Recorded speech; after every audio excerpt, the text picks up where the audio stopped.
everyone. It is Sunday afternoon. We've been talking about it. You know what time it is. Welcome to Flashpoint. Give me a couple minutes here, everyone. I'm going to get this shared out everywhere. And hello. I'm in here in the booth for a little bit. Welcome. We're getting the show sent out here. As soon as I retrieve the link here. Matt Storm, welcome to the show.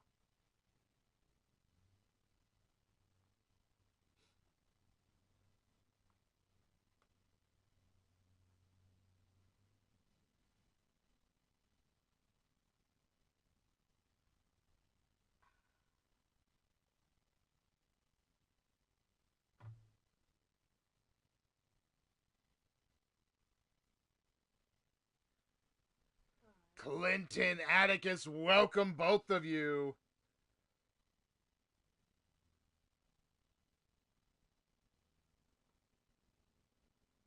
Hello.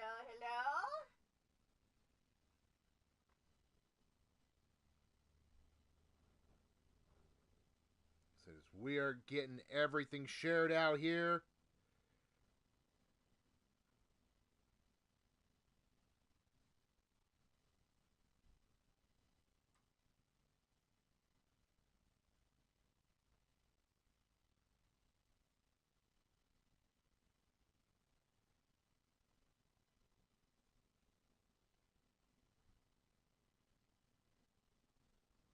Just a second here.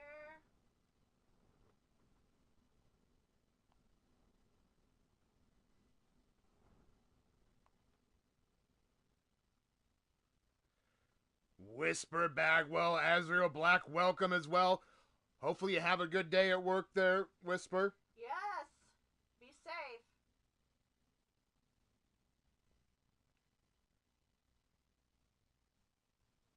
Alright, I got that shared out there. Oops.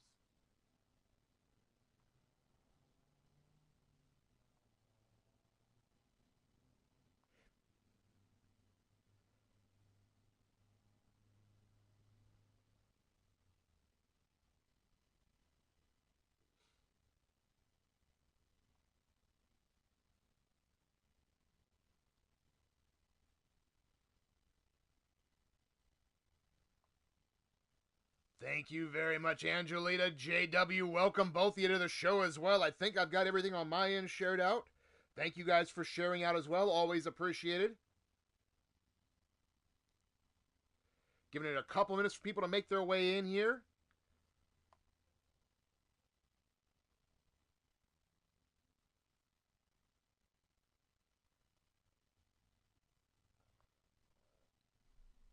Hot Fire Rose, welcome to the show as well. Hello, JW. Of course, Flashpoint, the end of our season. As we get ready to kick off the next season, be sure to keep an eye on the chats. Because a little bit after the end of this show and everything, I will officially announce opening up to accept wrestlers, accept competitors. I know a lot of people have their work ready to go. So shortly after this show is over, I will give the official announcement about being ready to take people. So just shoot me the message with how to get you there.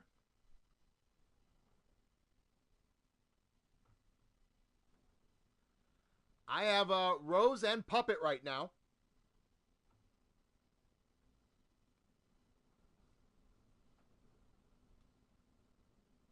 Said we have a massive show today, and of course, after our main event, something that I've never had to do in this company. Jake Bagwell, welcome to the show as well. But in the entire history of Sacrifice, I have never had a match that was unsanctioned.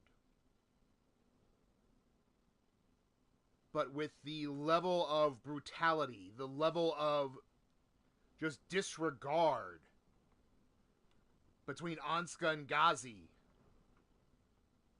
this match, after the world title match tonight, It will happen. There won't be a ring. We're going to put him in a garage. We're going to use the overhead cameras. And it will not be sanctioned by the company for the first time ever. Triple Beat, welcome to the show as well. Great to see everyone here. Max Blaylock crushing Kelly. But you know, guys. I've taken up enough time with sitting here talking. Yeah, let's get it on. Come on. It's time to start fighting.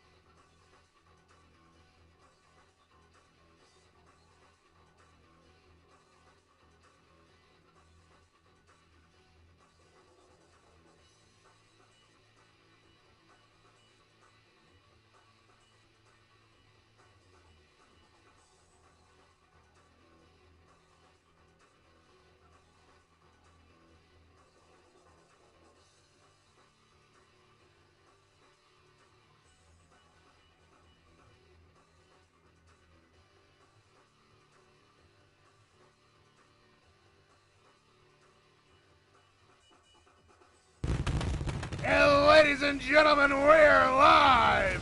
Hampton Roads, Virginia! Welcome to Flashpoint!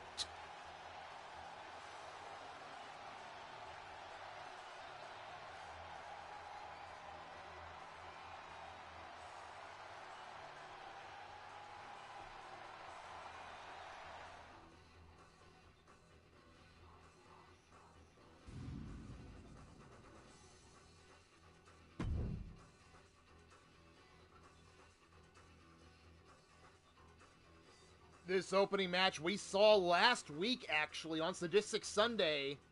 However, we had some technical issues, so the match had to be stopped. And I hate fucking ties! So we're gonna run it back. We got the Demon Gods. We got Price to Pay. We've got the Last Train Robbers. Who do you got? Place your bets!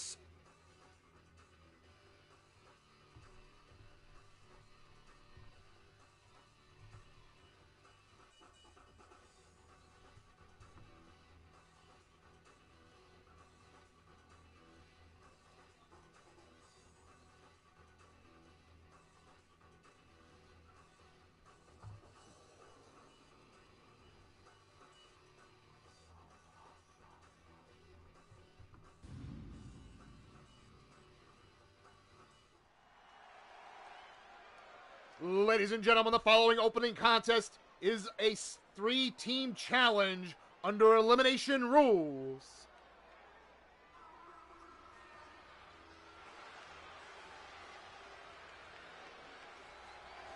On their way to the ring, first representing the Death Ride, weighing in a total combined weight of 473 pounds, the Drum Monkey, Andy Price. Price to Pay. Of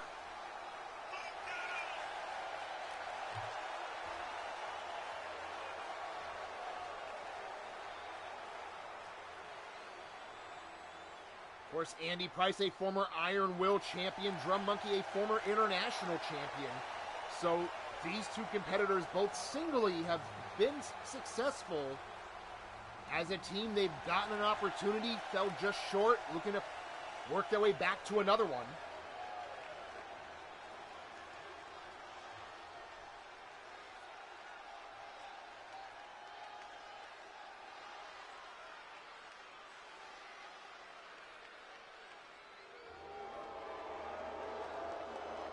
And ladies and gentlemen, their first opponents. They weigh in at a total combined weight of 653 pounds.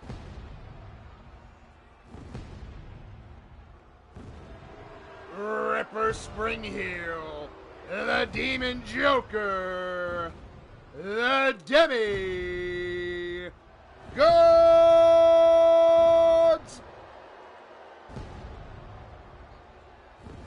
Ghazi, welcome to the show as well.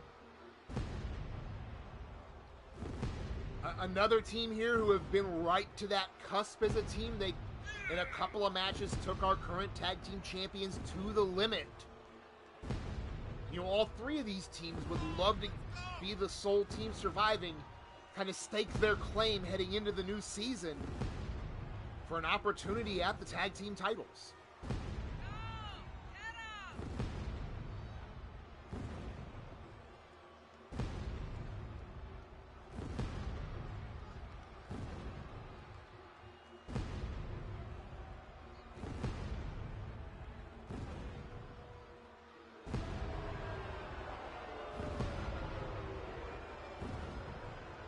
In the picture-in-picture, Ghazi has arrived in the back of the arena, getting ready for his event later.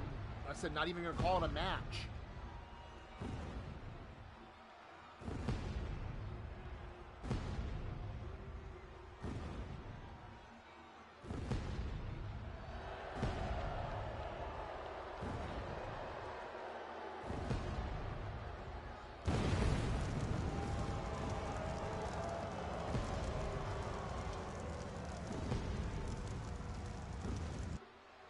We await the arrival of the last team, the most experienced and decorated team.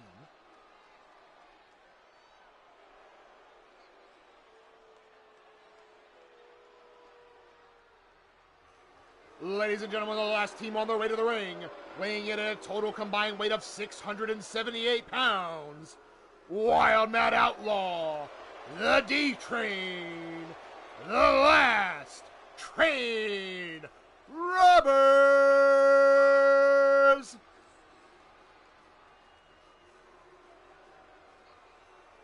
Multiple-time dominating duo tag team champions, actually holding the record with Excalibur for the most reigns in the company.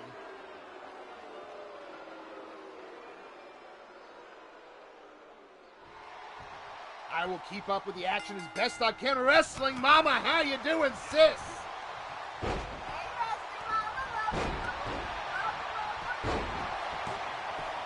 D-Train, quick cover. So I will try and keep up with this as best I can with this many people in here. Gonna be a bit rough, but we're gonna give it a run. D-Train now has Ripper up, drops him back down face first. Andy Price taking over on Demon Joker here. While Mad Outlaw is teeing off on the Drum Monkey. You haven't really missed much, Mama, other than me running my mouth. This is our opening contest, so you came in right at the right time there, sis. Springboard moonsault. Huge knee shot on the Demon Joker. Covered by Andy, looking to put him away early. Got it 2.5. Meanwhile, D-Train going to work. Show a strength here. Gut wrench into the powerbomb, into the cover.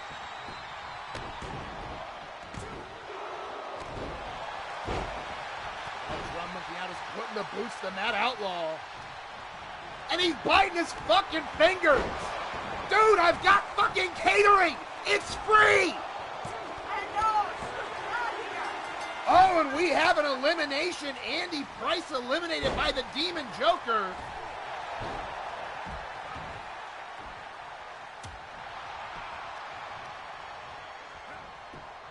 A little bit of a three-way brawl here between Drum Monkey, Demon Joker, and Mad Outlaw.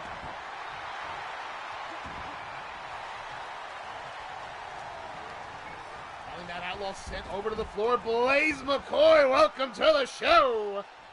Hey, Blaze. As we see Andy Price exiting, Drum Monkey making his way back up.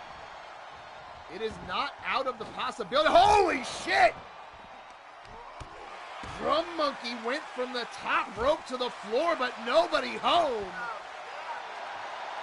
Rob, welcome to the show as well. Great to see everyone out here today.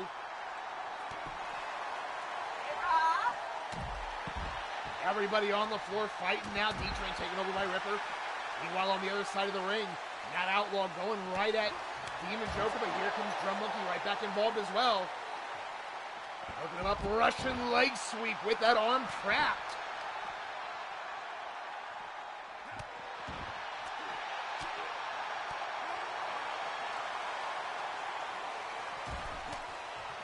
Center of the ring post. Yes, definitely happy Sunday. It is Flashpoint Sunday. Oh, and ladies and gentlemen, we got blood in the opening match. As D-Train's thrown out the other side of the ring over to the floor by Ripper. Right now, Joker just getting mugged.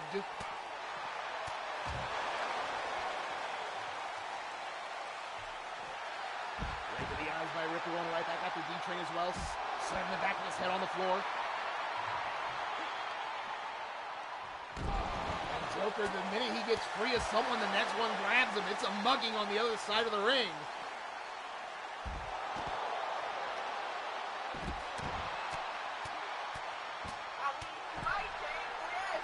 It already has been. And I'm sure we're going to see some more today.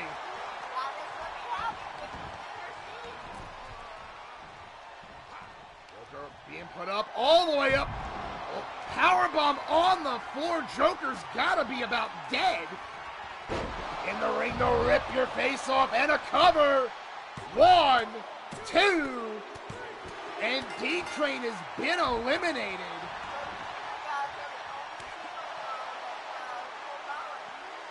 That is true, and Ripper going right after Matt Outlaw to finish the job.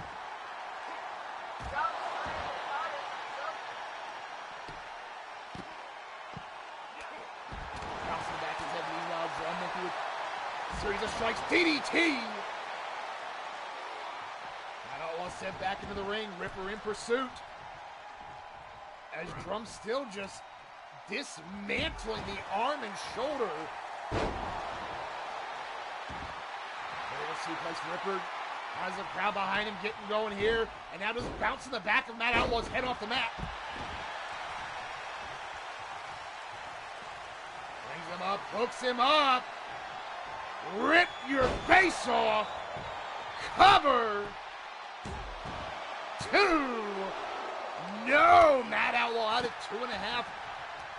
Ripper right back to work on him. Drum Monkey fighting out from underneath.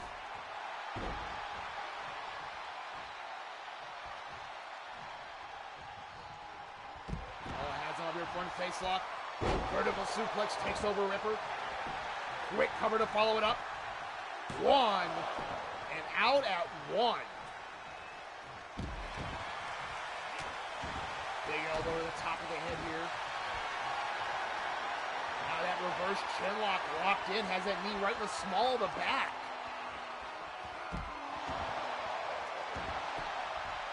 Good way to catch your breath while wearing down the opponent. Also, in Matt Outlaw's case, sets up for that massive powerbomb and choke slam. Didn't get the axe handle flush, but got enough of it. Meanwhile, Drum Monkey sent off the post. Drop kick there from Matt Outlaw. Big man showing he's got some hops. Oh, stepping through. Modified sharpshooter locked in.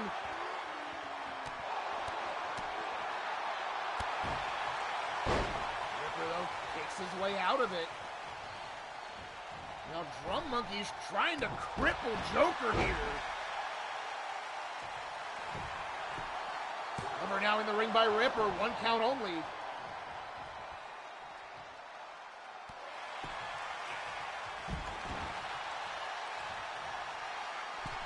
the ring, Ripper going up top.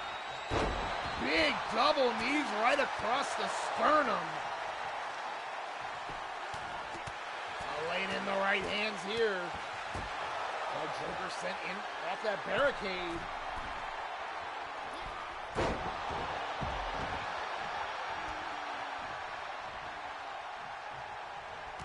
Discus clothesline. Matt may be in trouble. Covered by Ripper. 2 count only. Drum Monkey back in the ring. Changed his mind back out after Joker. In the ring, though. Ripper hooking him up. There's that rip your face off claw slam again. Cover. 2. That's it.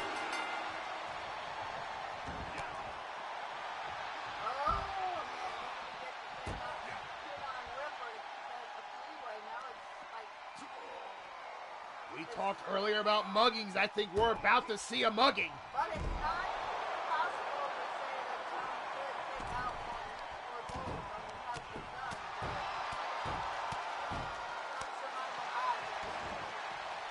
I mean, it has been done, but when you also have to consider these two men have worked so well together for so long now, it will definitely be a much harder task because of their familiarity with each other.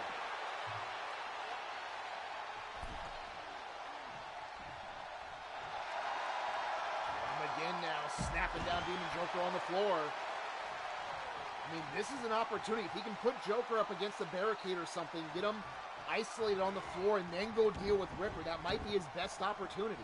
Yep. Speaking of which, right back in, kick, no, got caught. And now here's where the mugging starts to go. Slaying down face first.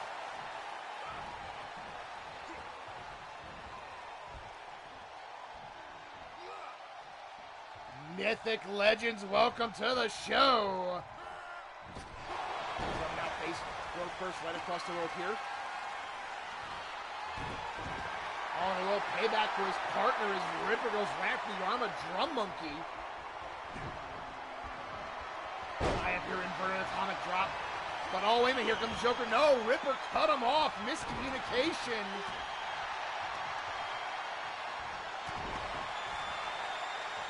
The Demon God's eager to prove a point, maybe too eager. Rip your face off, planted, covered by Joker. 2.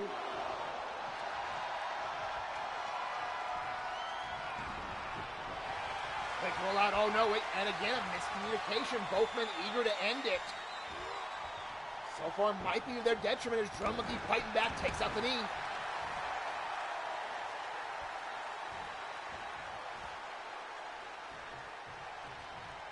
But the strength of Joker walking around with Drum Monkey like he's a child.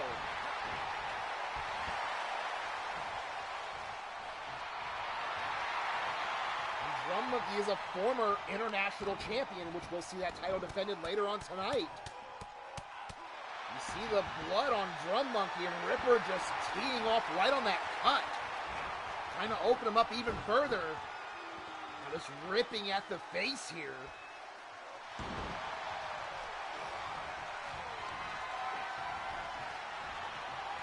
Arm hooked into the key lock. Drum Monkey, though, fighting his way out. Shots underneath, working his way back up. But right into the grasp of Ripper. Oh, and bad landing. But Drum's still fighting. Dragon Screw leg whip. Discus clothesline. Oh, by a discus punch. Quick cover. 2. That's it. That was a hell of a match, guys. That is just the first match, y'all. Just think of that. That was the first match. And, oh my God, how epic.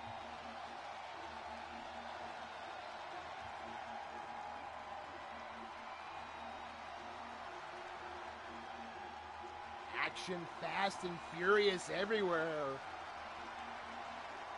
But in the end, you have to think that is going to definitely put the Demon Gods in that discussion.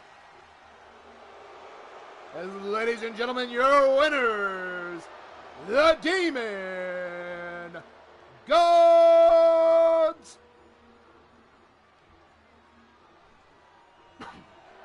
The fact that the team stayed all the way through, neither man eliminated.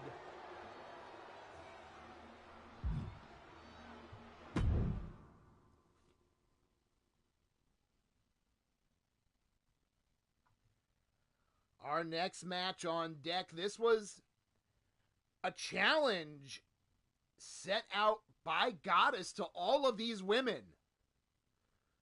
Goddess was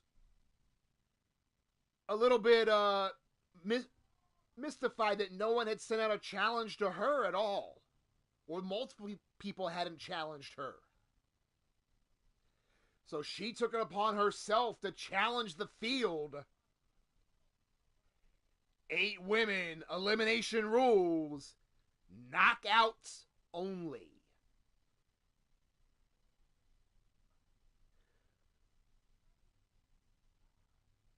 We all the way through here. We're going to start all the way from the left, work our way across here.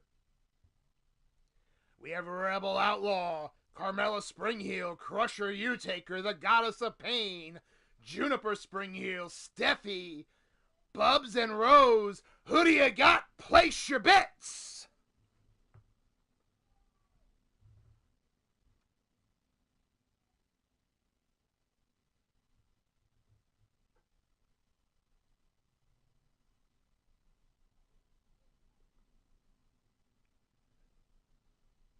I got too many family in here. Go, fam! Paul U-Taker, welcome to the show. Brooklyn Joker, welcome as well. I'm just saying, go, fam. Covers them all.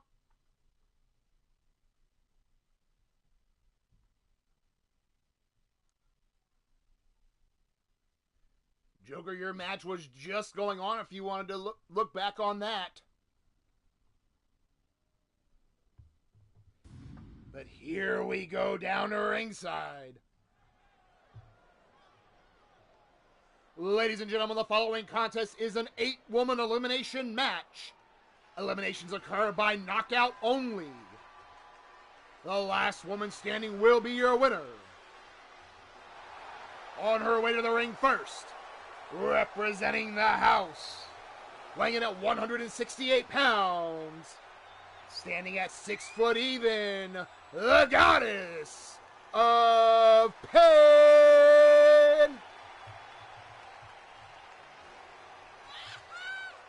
Former 2-time women's world champion.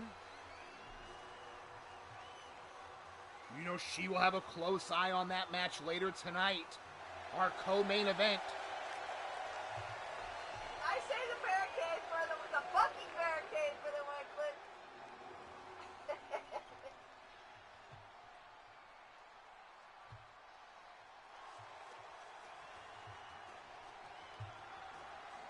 And ladies and gentlemen, the first opponent on her way to the ring. She stands at 5'10", weighs in at 171 pounds. Juniper Springhill.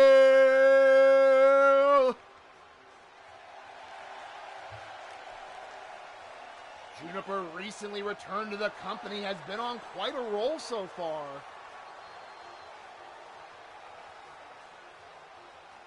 We're going to build on that momentum closing out the season here.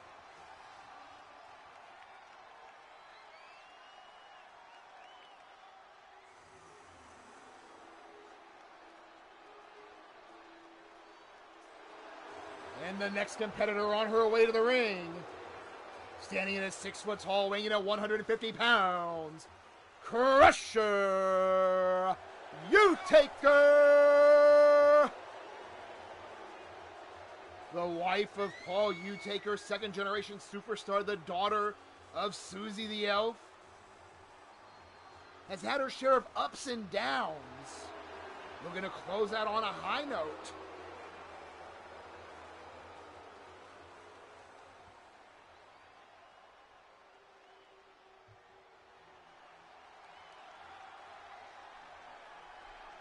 And ladies and gentlemen, the next competitor on her way to the ring, representing the Dark Knights, standing in at 5'2" and weighing in at 110 pounds, this is Steffi! Former multiple-time Ravishing Pair champion with multiple partners, has left a huge mark in the tag team division history. But in this case, there'll be no partners to rely on. You see Angelina cheering on her partner there.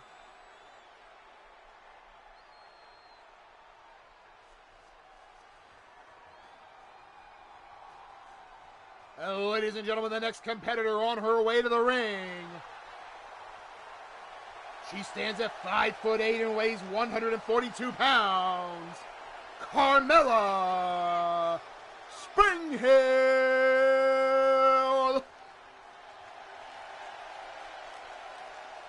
Another second-generation competitor, just like Steffi, just like Crusher. Carmella, the daughter of Ripper, stepdaughter of Juniper. So very interesting dynamic here, having both of them in this match.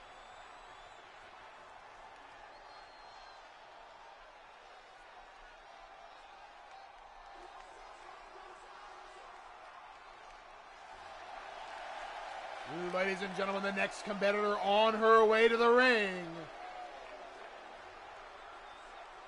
Representing the family. Standing at 5'8" and weighing 154 pounds. She is the Southern Sweetheart, Bubs Hellcat Davids.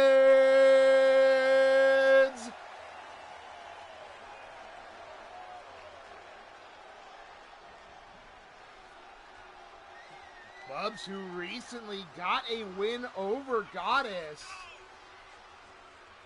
set her up by using her own finishing maneuver.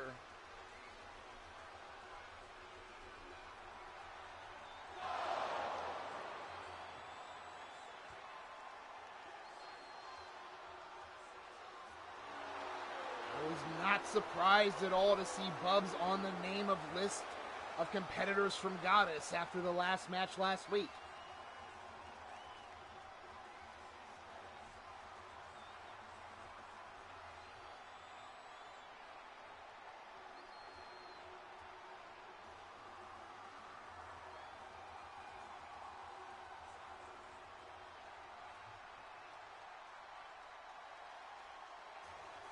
And ladies and gentlemen, the last competitor on her way to the ring.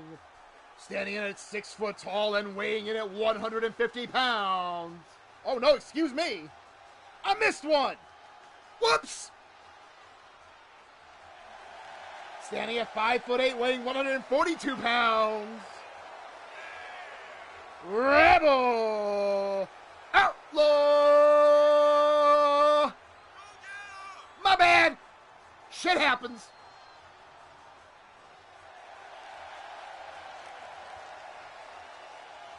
Rebel Outlaw, second generation competitor. We just saw her dad in the last match, Wild Matt Outlaw.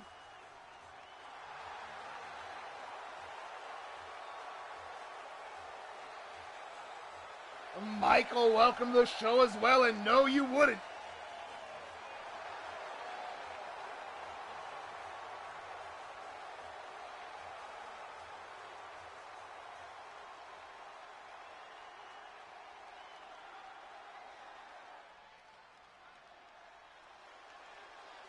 Now it is our last competitor.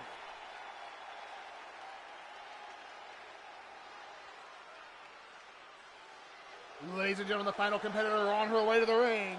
Standing in at 6 foot tall and weighing 150 pounds. The Hot Fire Rose. Rose Skylight.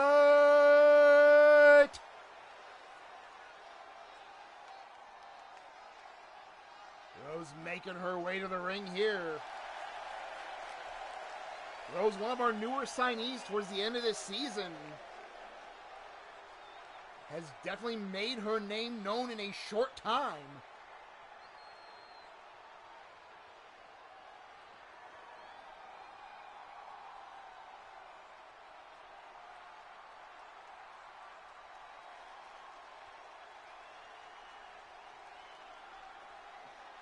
Nothing fancy with her entrance, not even having music, just walking out, preparing for battle. Referee calls for the bell. Here we go! And again, I will try and keep up with the action as fast as I can here as Crusher takes over Bubs. Meanwhile, Juniper going after Steffi. Middle of the ring, Rose going, sitting here on Rebel as Goddess and Carmella going at it as well.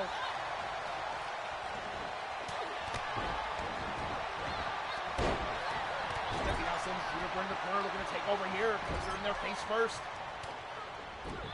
Going to work on the leg. You all this here.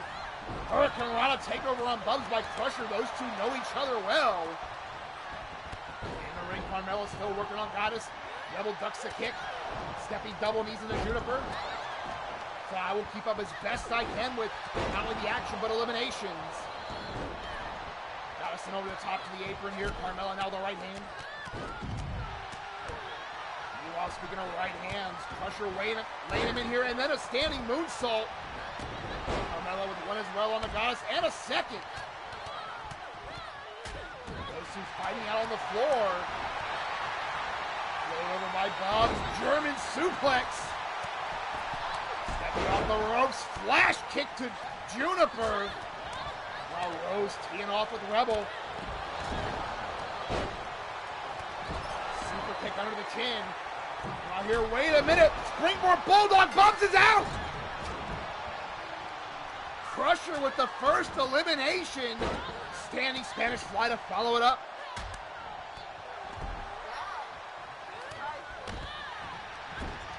Very much so. A battle of second generations as Crusher and Rebel squaring off. Rose looking to get involved. Now Stephanie with a flatliner. Oh, and Juniper's out.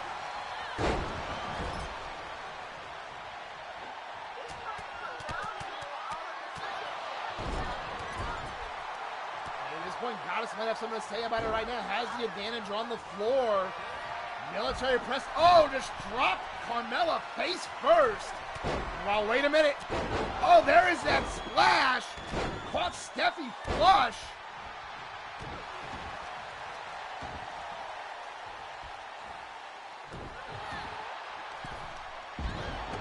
Both Goddess and Carmella back in. Rebel working on Steffi right now. Rose working on Crusher. Oh, aiming and hooking her up. Crusher up. Twist her over. Oh, and there's another splash. No knockouts. Both women going right back to work here.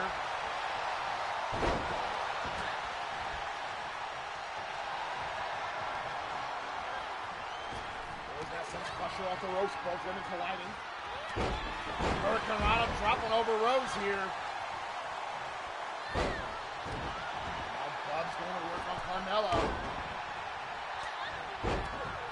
Crusher was trying to get Rose somewhere, but Rose fighting her way out. While Steffi is down on the ground from Rebel.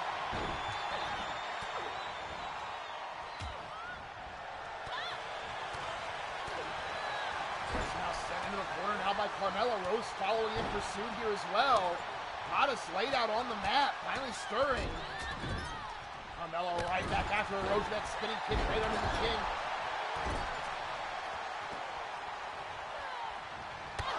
Oh, running kick. Goddess is out. The woman who set up the match has been eliminated. Rose now sent over the top onto the apron here. Crusher looking to bring her back in. Snap her throat first. And then Crusher ducked out of the way. That reverse elbow.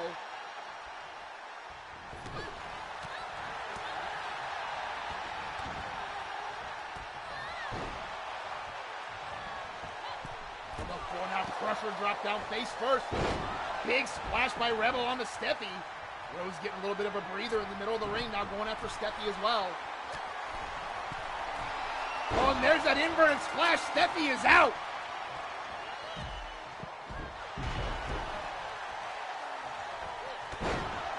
Oh, but Rebel missed that springboard. Rose looking to capitalize. To the side of the face. Meanwhile on the floor, Crusher and Carmella still going at it. Rose now locking up Rebel. Drops her over. Rebel's out.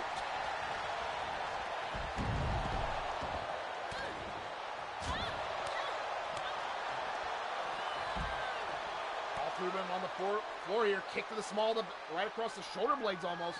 Crusher sent into the stairs. Crusher, though, fighting her way up from Rose here.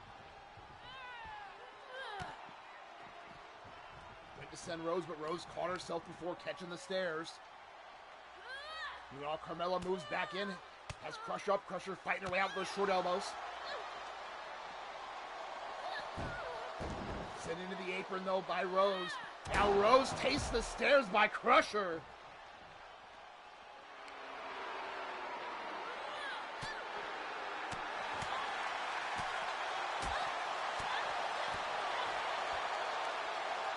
Jawbreaker. Rose laid out across the barricade, finally stirring. Crusher making her way back into the ring. Carmella sent down along the ringside area. Poison Rana!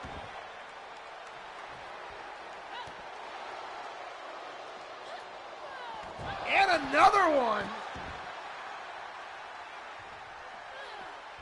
Rose now sent back into the ring.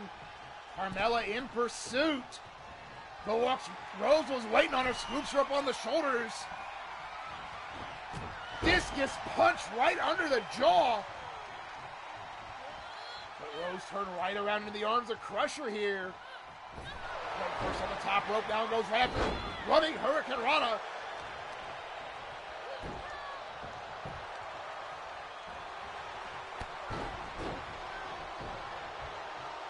Crusher and Rose squaring off here. Rose sent into the corner.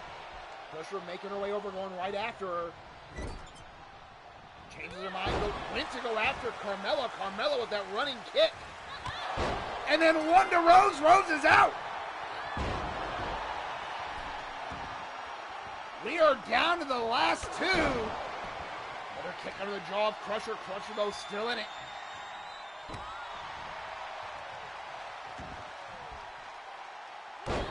Springboard moonsault took the air out and took Crusher out.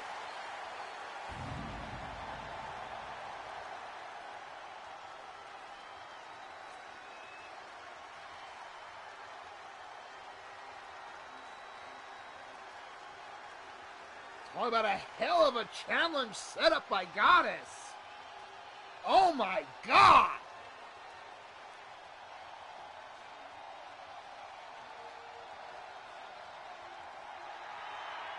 Ladies and gentlemen, your winner and sole survivor, Carmella Springhill.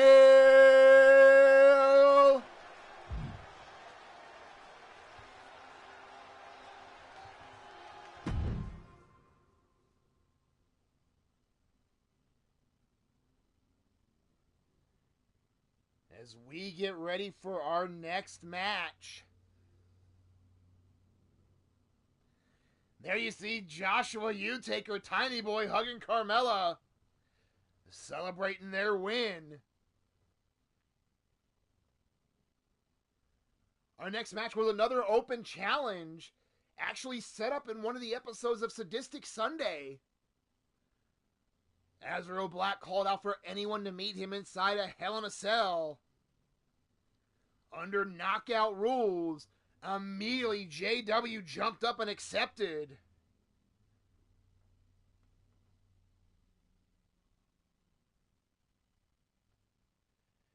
Both these men will be looking to make a statement right here. So who do you got? Place your bets!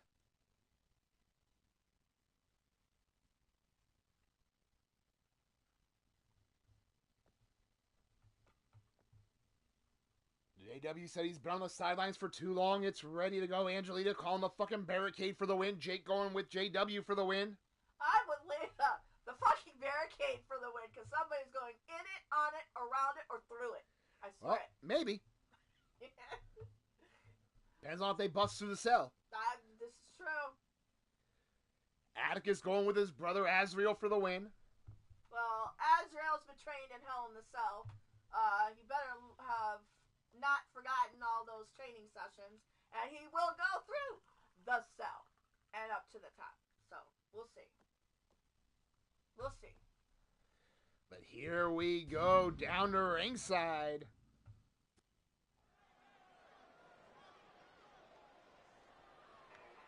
The following contest is a Hell in the Cell match, where the only way you can win is to knock out your opponent.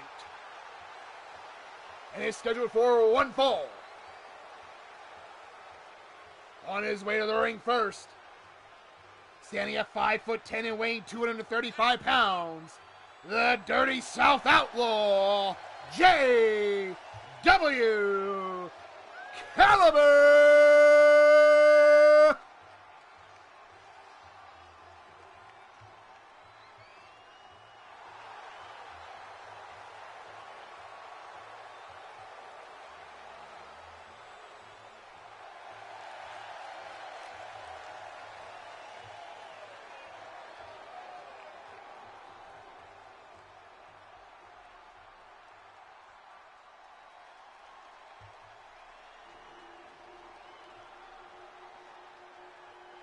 And ladies and gentlemen, his opponent, representing the house, standing at 6 foot tall and weighing in at 274 pounds, the Death Dealer, Azrael Black!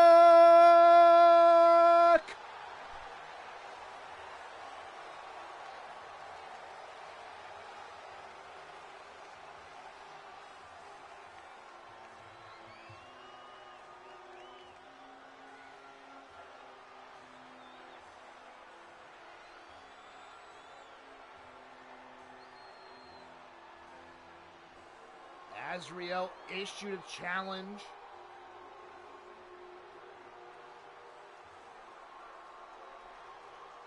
You know, both these men want this win, want to look at advancing, going out on a high note, looking to advance farther come the next season.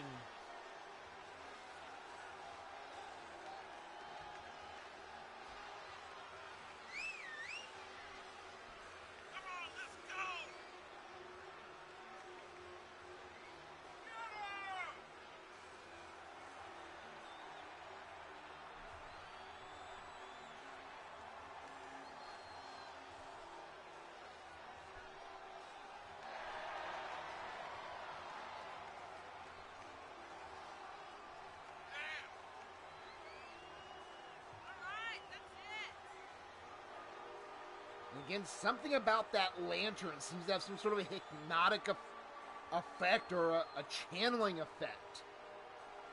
For Azrael, we've talked about it, but still no answers as to what or why.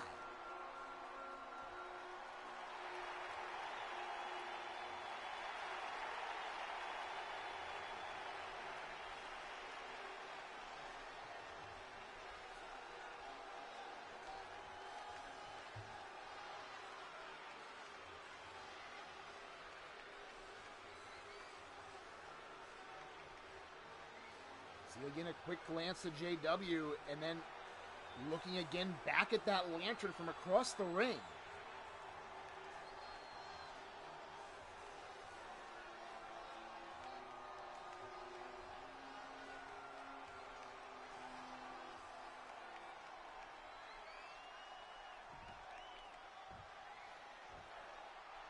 As the cell lowers, both men get ready. Here we go! Azrael advance, but JW comes right out with the strikes. Great scoop power slam there by JW, looking to keep the pressure on. Dragon screw leg whip by Azrael, and he's immediately going out. Looking to get under the ring inside the cell. Kendo stick in hand, but JW there to meet him. European uppercut staggers him almost to the stairs. Now face first into the stairs. JW right away after him. Jawbreaker. Now sends him down along the ringside area here. Dangerous space for both these competitors. Went for the super kick, but no, got caught right. Now sent down almost into the stairs. JW stumbled and it might have saved him some further damage. Now European uppercut, and again staggering over the stairs, but Both men right back on each other, not wasting a moment. Instead, into the stairs is Azrael.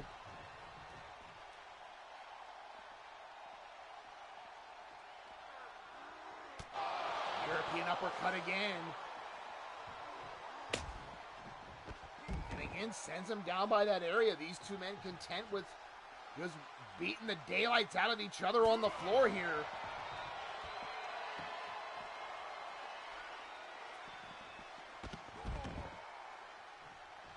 JW sent down away, Azrael in quick pursuit.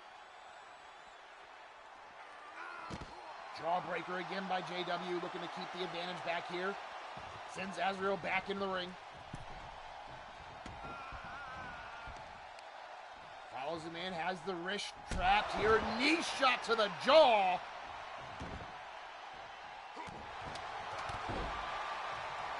In the boots now, elbow drop, make it a pair. And the hat trick. Now going to work on the leg here. Wait, Southern Comfort.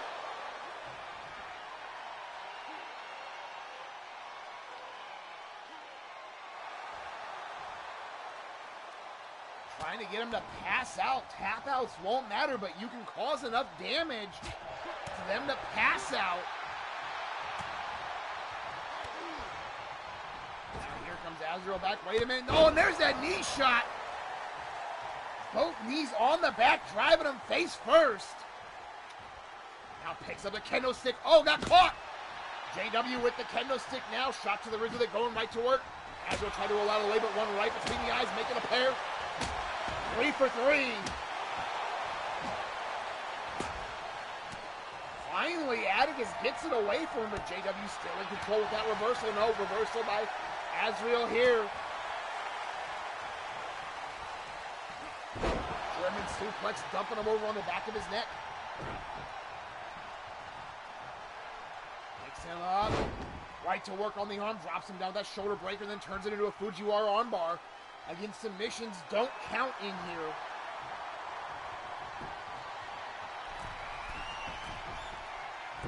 Off the top, leg drop right across the throat. Now just trying to stop a hole through his chest.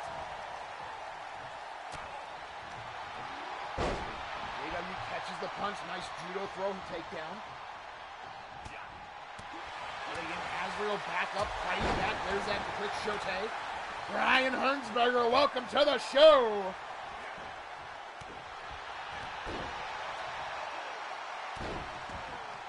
Elbow drop and a second.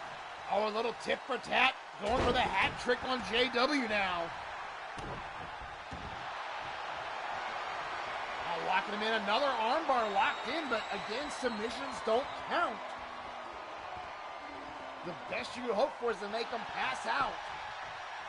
JW rolls through, knee to the head. Coming to work with the right hands here, and then a huge lariat. Oh, locking him up, locked and loaded. 44 caliber, and it's over.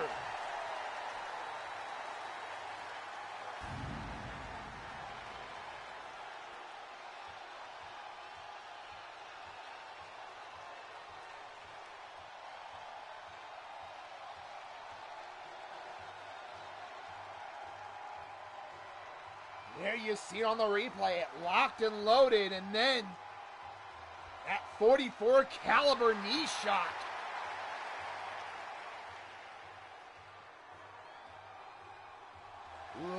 Ladies and gentlemen, your winner, J.W. Caliber.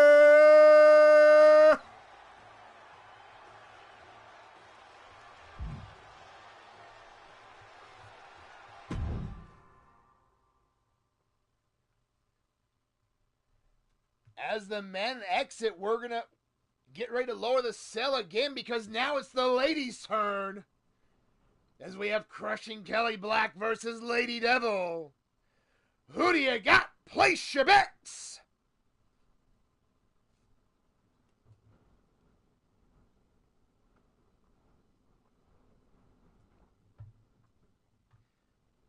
Max going with Kelly for the win here. You know, these women being faction mates on top of it, know each other very well, former tag team partners.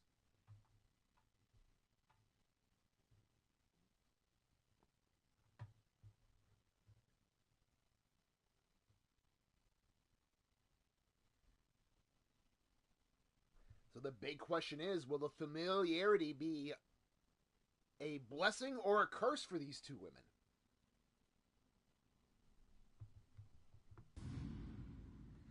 We're going to find out right now. Back down to ringside.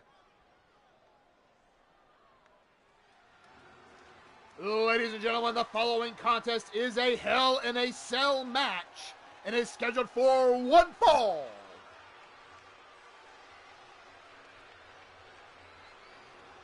On her way to the ring first, representing for Fuck's Sakes Incorporated. She stands at 5'8" and weighs 158 pounds. Crushing Kelly Black.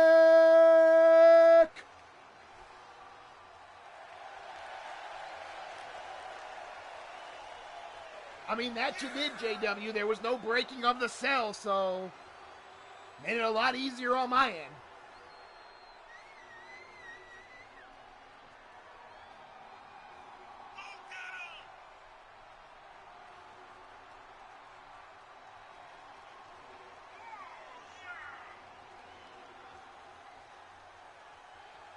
Kelly issued this challenge.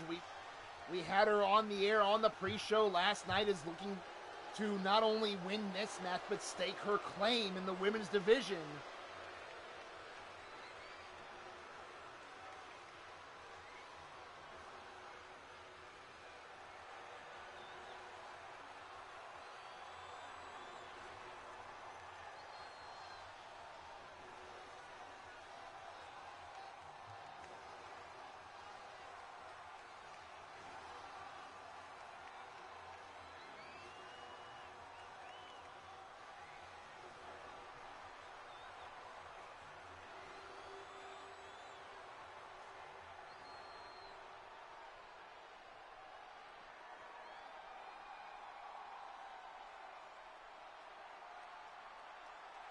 And ladies and gentlemen, her opponent, representing for Fuck's Sakes Incorporated, standing at 6 foot tall, weighing in at 132 pounds, Lady Devil!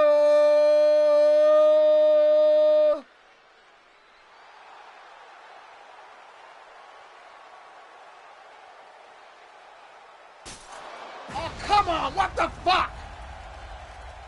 What the fuck did the clock do to you, goddammit? I ask this every fucking week, and you're still breaking fucking clocks over your head.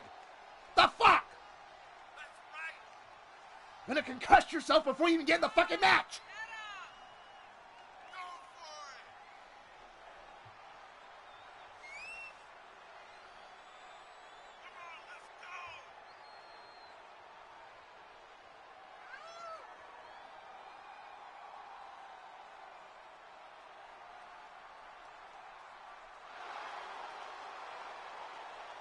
See the Lady Devil taking the ring, that smoke coming from that staff.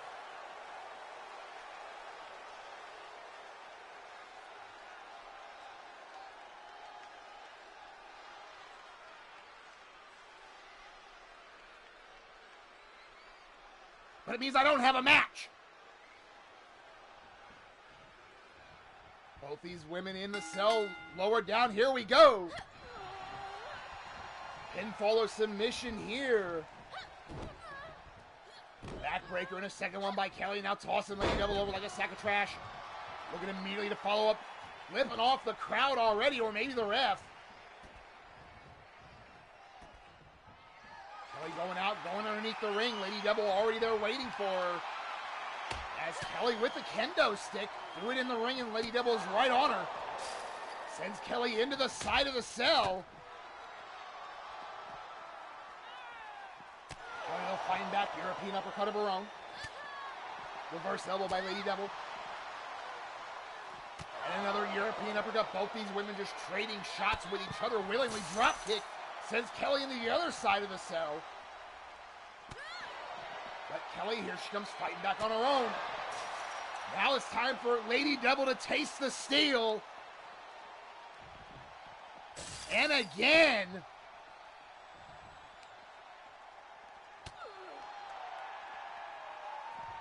Ducks the punch, comes back with one of her own. Blocked there by Kelly with a shot of her own in retaliation. Another European uppercut into the stairs, but Lady Devil steps up and over him. Kelly in pursuit. This time sent knee first into the stairs, though, by Lady Devil.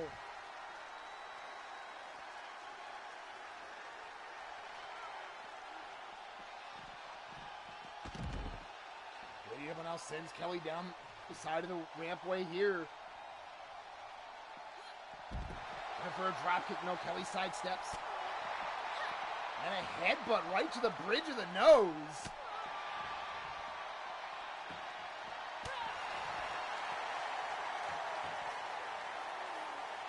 Both these women fighting it out now. Oh, and Lady Devil into the stairs, a little payback for Kelly.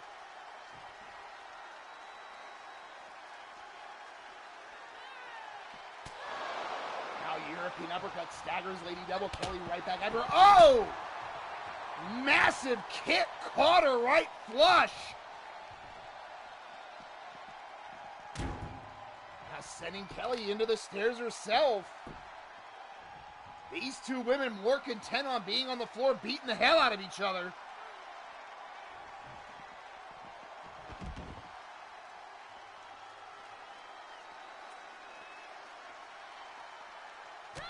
Brought back up, another huge shot there. Kelly creating a moment of separation, but Lady Devil right in pursuit, walked right into that right hand. Staggered here, Kelly now coming back after her. Kelly now sent into the steal herself, and again. Waistlock from behind here, right back after her, sends Kelly into the ring. Lady Devil picks her up. Front face lock has her up and over. Into that suplex pile driver. Cover. 1, 2. Holy shit!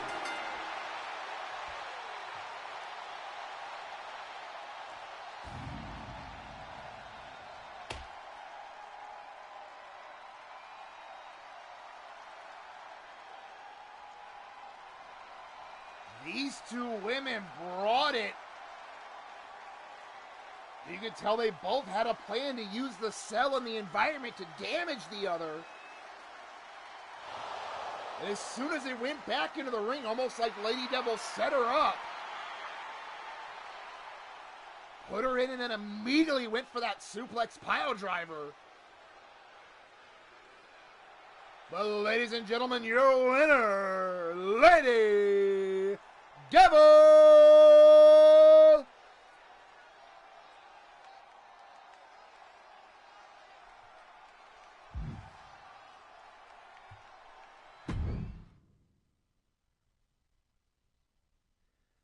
There you see Lady Devil offering her hand to help KK up. Like I said, these two women are former tag partners. They're stable mates. This was more of a approving match than any sort of animosity or anything. Definitely showing that here with the sign of sportsmanship at the end.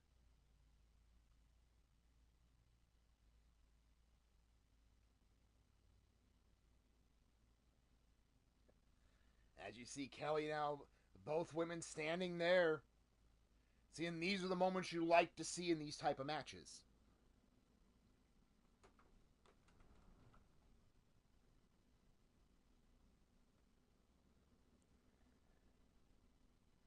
But our next match will have nothing of the sort. These two men are former tag partners. They're former faction mates. They were closer than most brothers, as we talked about last night. And then Clinton got distant. And then up and left. Went to the house. Atticus, of course, took it personal. The rival went back and forth. Several attacks by both men on either side.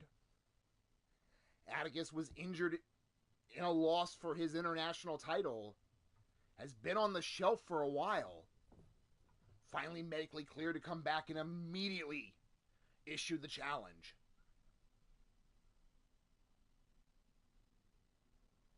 But this goes beyond a match. Anything goes. Falls count anywhere in the building.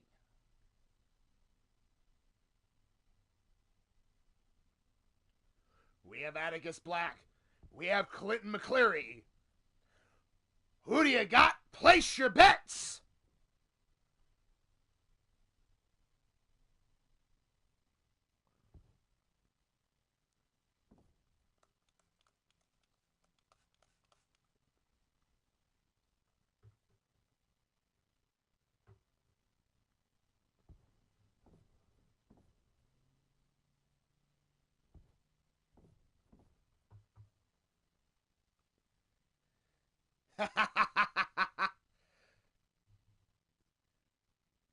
Addie Clinton for the win, or never mind, Blaze wants the ref for the win. Well, the ref's going to get a workout.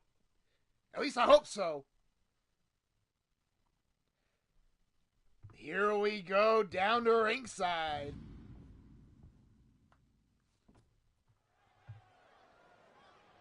The following contest is a Falls Count Anywhere match in which anything goes and is scheduled for one fall. On his way to the ring first, representing for Fuck's Sakes Incorporated, standing in at 6'3" and weighing 283 pounds, the Chaos Reaper, Atticus Black.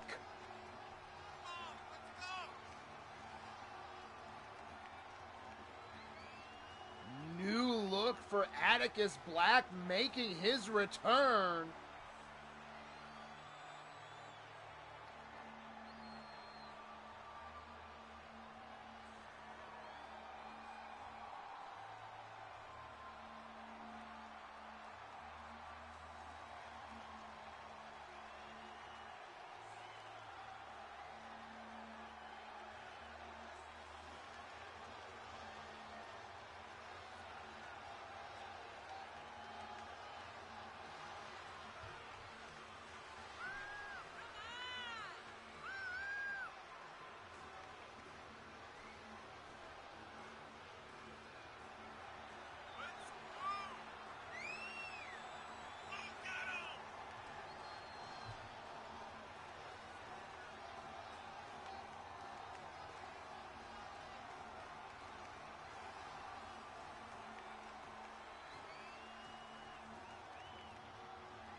A very monstrous look for a monstrous match coming up.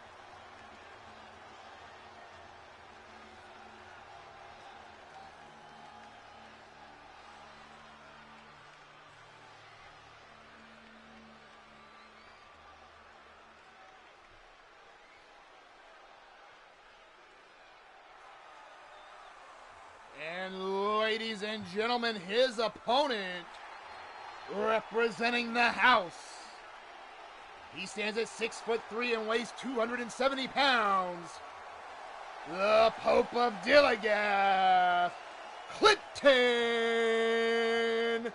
McCleary.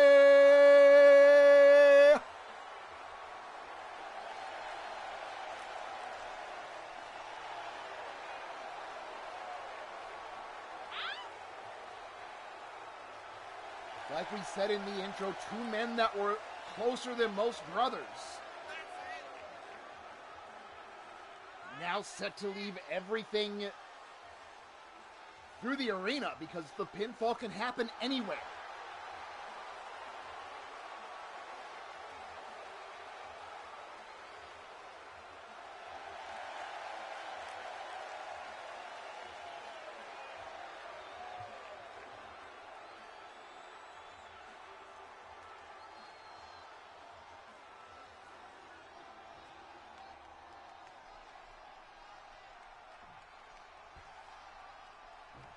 See both men getting ready here. Referee calls for the bell. Here we go. Meeting in the middle of the ring, both men going with right hands. Clinton scores first, though. Dragon suplex takes over Atticus. Oh, and then Clinton double knees right under the jaw. Quick cover. Clinton now pouring on the pressure, and this was something we talked about on the pre-show. Atticus, yes, he's had plenty of time to rest and get healthy, but could we be seeing some ring rust? Now getting the advantage back for snapping the fingers and now brushing that forearm and elbow right across the cheek. Now the heel of the boot. Quick cover by Atticus. Both men looking to end this early.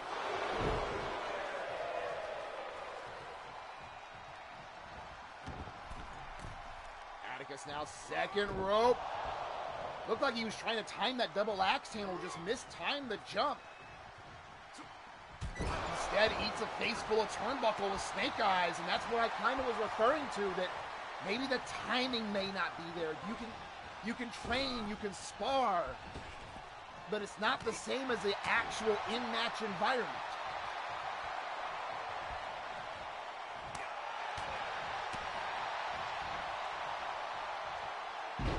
In the picture-in-pincher, Asuka is here. Of course, being surrounded by security. Make sure nothing happens before. In the ring, though, Clinton with that submission locked in.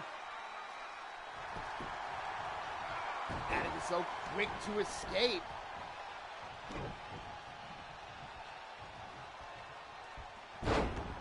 Shoulder breaker rolls through into the Fujiwara armbar, middle of the ring for it.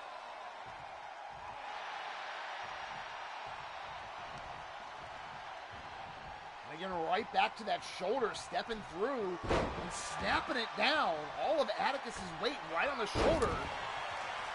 Springboard splash right across the small of the back. And again, now going to the other shoulder. Snapping him down again as well. Atticus trying to take the arms.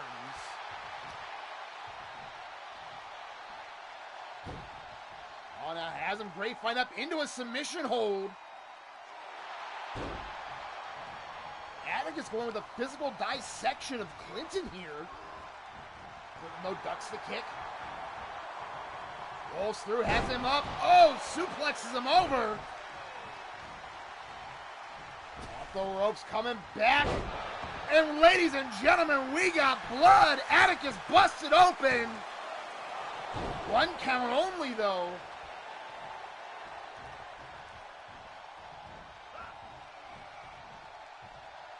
Clinton now front face lock, snaps, suplexes him over, pops the hips, rolling through. Goes with a second. Pops the hips again. Hits the hat trick.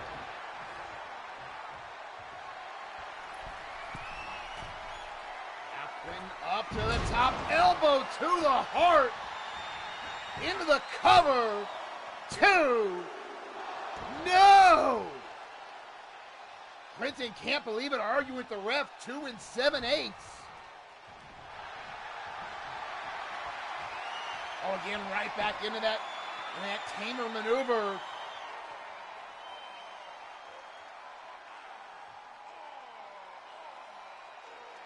Atticus trying to fight his way out. Clinton finally lets him go.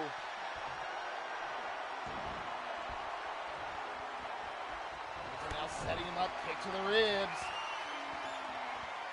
Hooks him up, face first. Again, right on that cut. 2. That's it.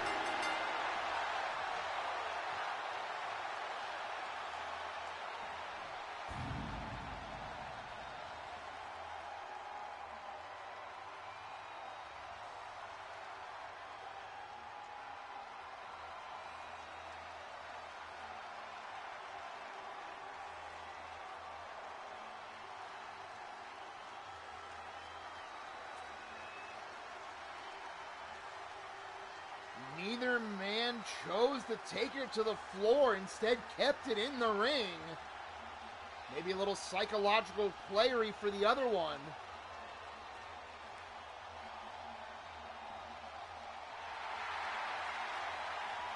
But ladies and gentlemen, your winner, Clinton McCleary.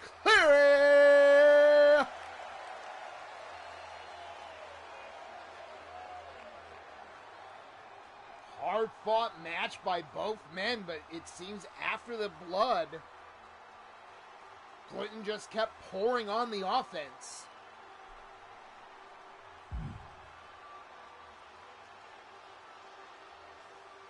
Oh, wait a minute.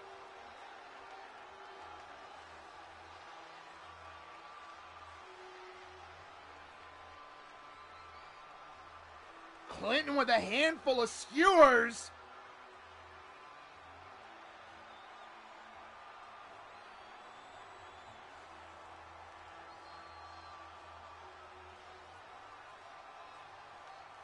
And Azrael Black running down, weapon in hand, as Clinton's jamming the skewers into Atticus's head.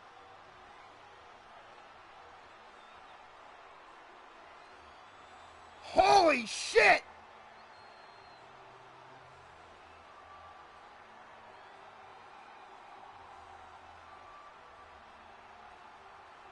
Clinton left the ring, Azrael sliding in with the weapon.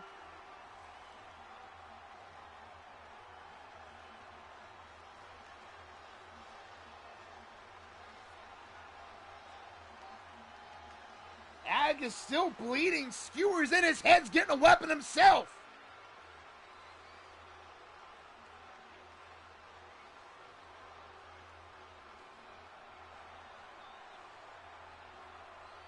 Clinton is unhinged after his brother joining Dominion.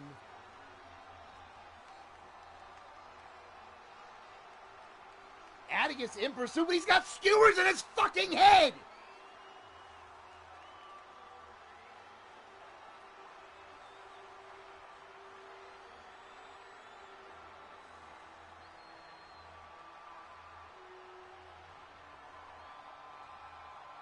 He's got a chair, he's pursuing Clinton, but he looks like a fucking porcupine!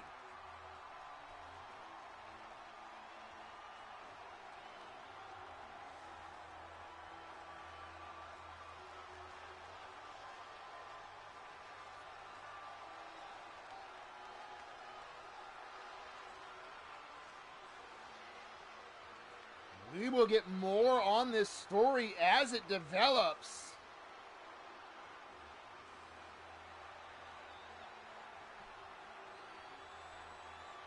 Atticus collapsing here. Medical staff is on their way out to him.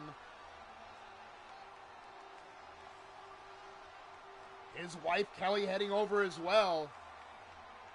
And his brother helping him. They're getting him back to the medical staff. They're going to take him to the trainer's room.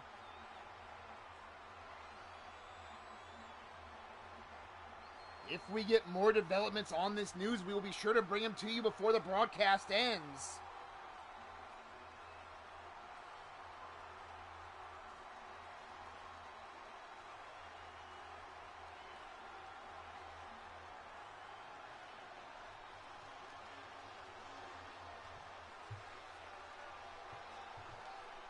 Clinton attacking anything that moves right now. On a search. I know who he's searching for. They're not here.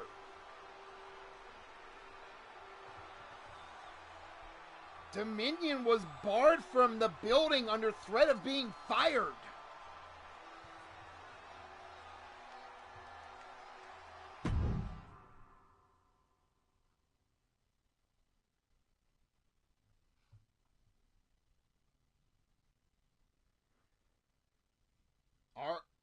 As they are getting Atticus to the back. I said if we have any more updates on his condition, we will be sure to break in with those.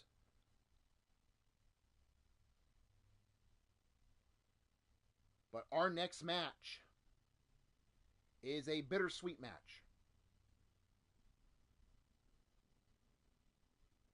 Ripper, welcome to the show as well. Both you and your daughter were in action earlier.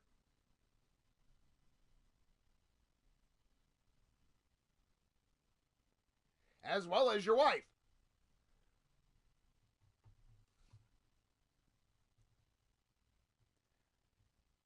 The U-Takers have been with this company since its launch into the digital era. They have announced, much like myself, that their time in the ring is coming to an end. So this will be the final Super Show that they will be in the ring. So I figured it would be fitting that on their final show, they go out together.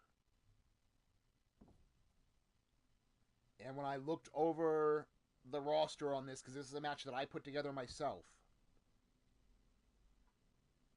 I figured who better to have that final match with than family. As they will face their daughter Angelita Nightwalker, as well as Jeff Matthews. So we have a battle of generations. We have a farewell. Mixed tag rules. So, of course, the men versus the men, the women versus the women. Knockout only. Who do you got? Place your bets!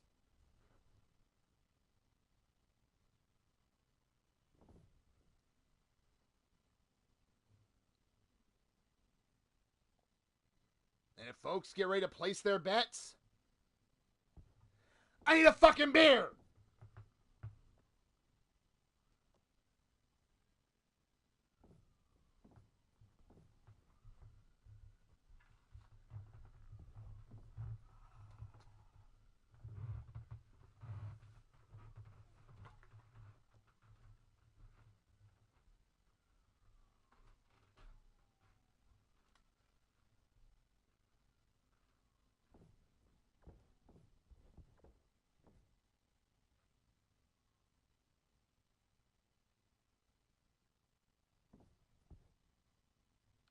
Dark Rose Industries specializes in turning food, spirits, healing, cleansing, and beauty products into cultural moments.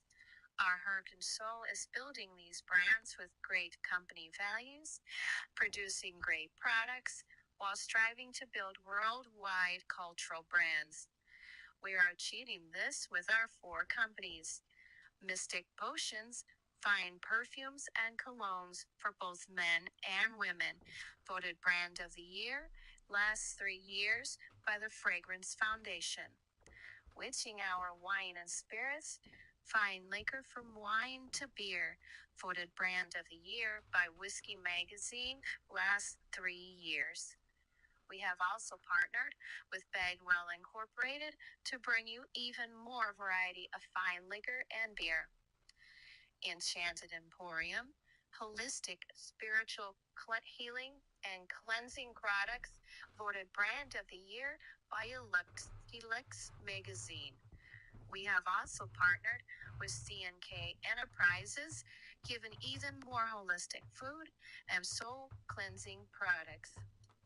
Soulfire Catering, event planning, event decor, and food catering, voted multiple awards last 4 consecutive years by NACE, National Association for Catering and Events.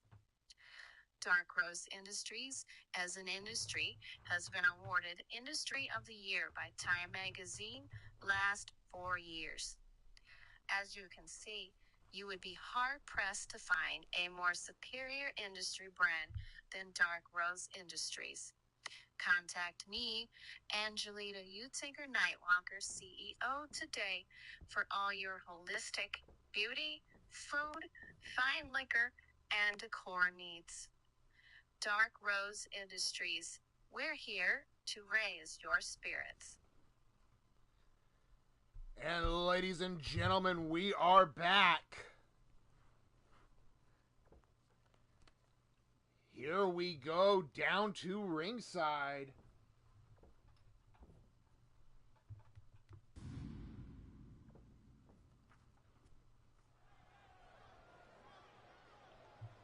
Ladies and gentlemen, the following mixed tag contest is scheduled for one fall.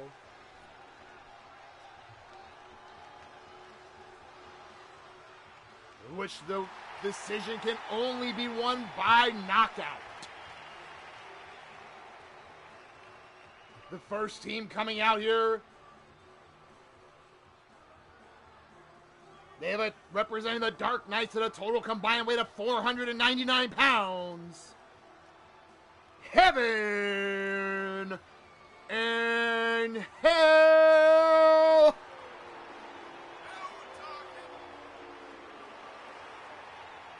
Since I did not have mixed tags running during the show, they are not set up as tags. So they will be coming out individually, but I will announce them as their teams.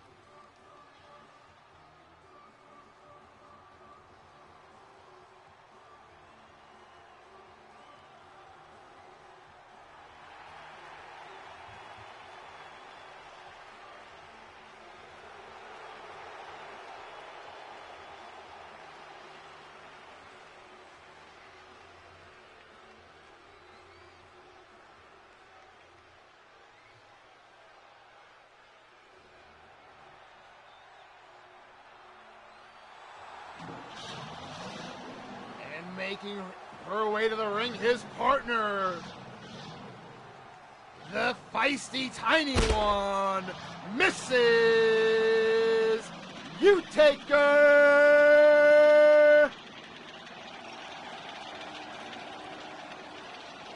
Rolling out the tank for the last time in Sacrifice.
And ladies and gentlemen, their opponents, representing For Fuck's Sakes Incorporated and weighing in at a combined weight of 390 pounds, Dark Aggression!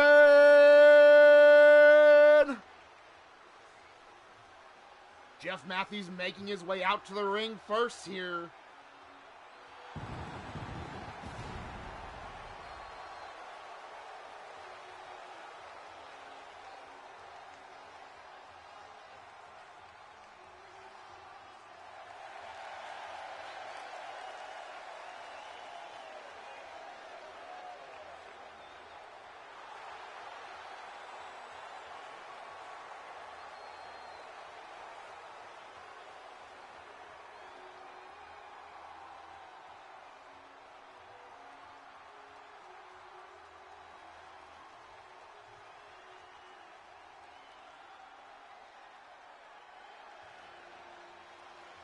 Ladies and gentlemen, his partner,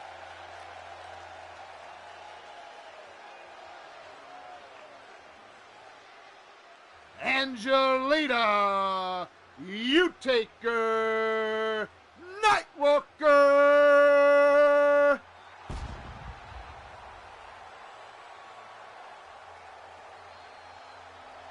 The sinister Sheena making her way to the ring. Or second generation superstar, as we mentioned, facing her mom and dad in their final match.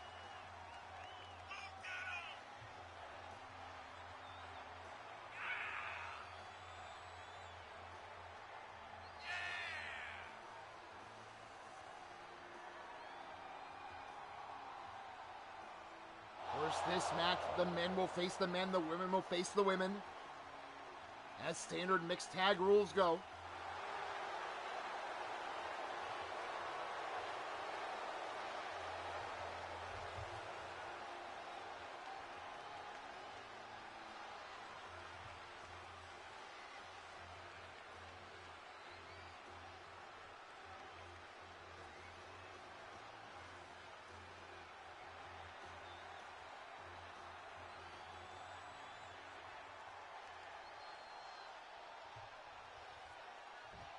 See the men starting off as Mr. U-Taker will square off.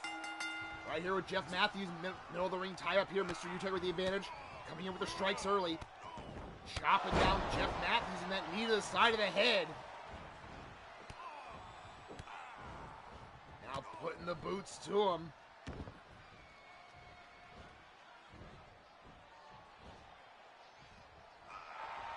Using his size and weight advantage here.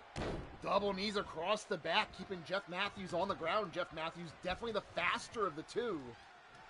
But Mr. U-Taker negating that speed with the power game.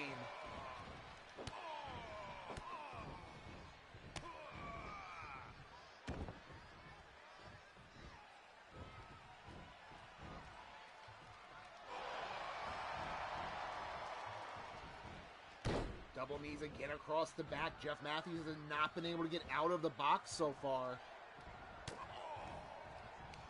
Waist lock from behind, but now Jeff with a short elbow to fight out of it. Trying to get the advantage back here.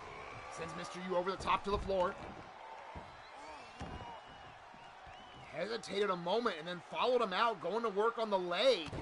Might be a smart strategy to negate that size disadvantage he has.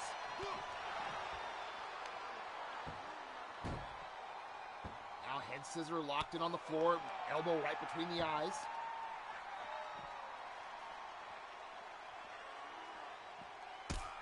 Oh, super kick into a straight jacket German on the floor.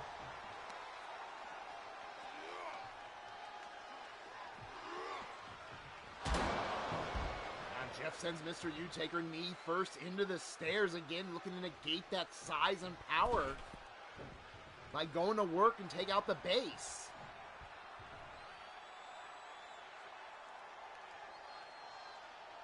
Mr. U making his way back up. Climbs back in the ring. Jeff waiting on him to come in. Now sends Mr. U-Taker into the corner.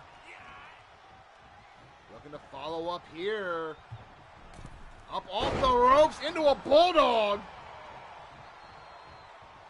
Tag to Angelita, the time for the women to get it on. Angelita rushes in, but her mom, the veteran, caught her with that hip toss. Matt Outlaw, welcome to the show. Both you and your daughter were in action earlier tonight. Mrs. U now slides under the ropes, comes back in, wicked lariat.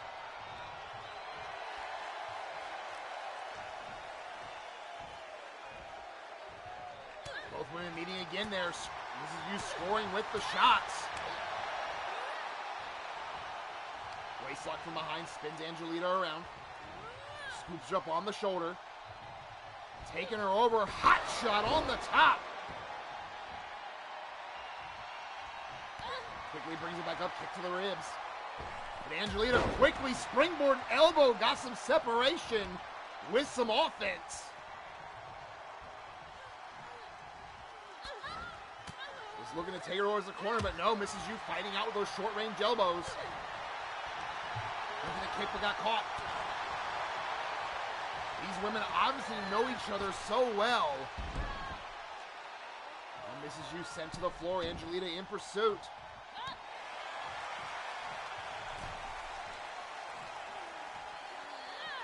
Mrs. U with the advantage back sends Angelita along the rampway. kick takes her down her mama. Now going with the strikes here, bringing those knees right into the ribs and midsection. Angelita rolls back in now, playing to the crowd.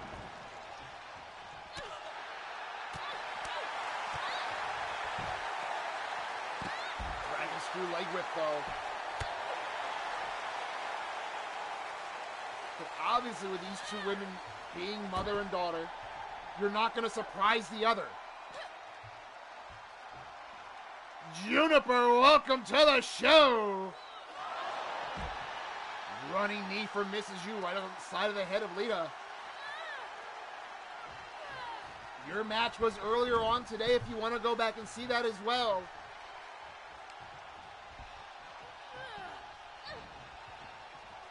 Now Mrs. U has her up and first spikes her.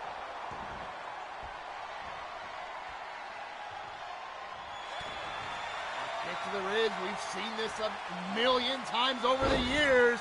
The blackout locked in. Middle of the ring here. Angelita fighting. Trying to tap. It doesn't count here.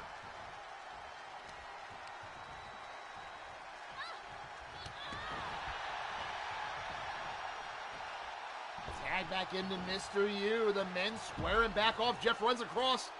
Collar tie up, scooped up by Mr. U-Taker. Snake eyes! Now Mr. U scoops him up, slamming him back down, spiking him like a damn football. Now going to work on the body. Uppercut to the jaw. Oh, the big man going up top. Knee drop right to the chest. And the women fighting on the floor in the ring, though. Choke slam. We got a pair of matches going on. Damn cameraman, go to a wide view, damn it.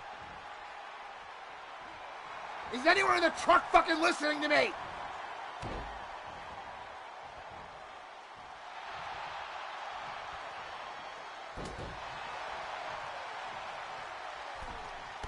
Finally, both women back on the apron. Poison Rana! Standing shooting star. Jeff now trying to pour on the offense. Springboard. Oh, into that stunner. Tag back into Angelita. The women are back. This time in the ring. Front face lock. And there's that knee right into the jaw.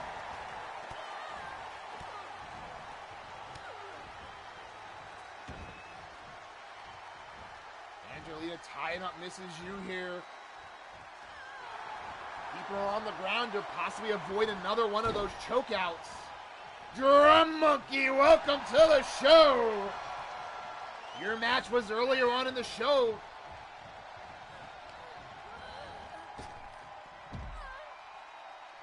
Mrs. U now sends Angelita over the top to the floor in pursuit, measuring her here. Running knee to the jaw.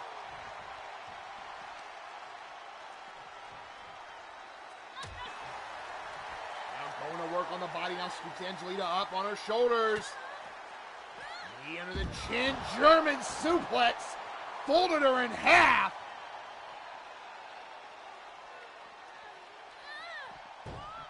Awesome to hear, brother. There's that hip lock neck breaker, and it's over!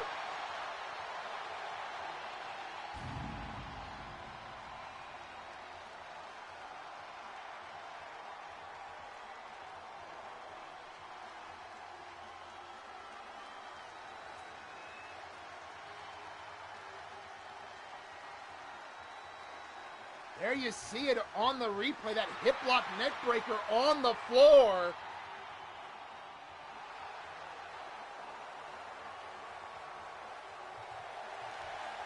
So, ladies and gentlemen, your winners, Heaven and Hell.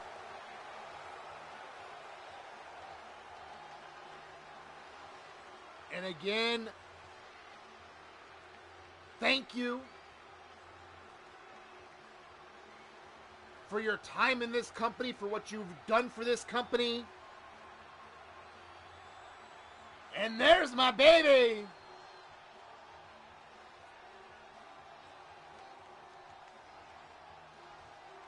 Great to see you here, honey.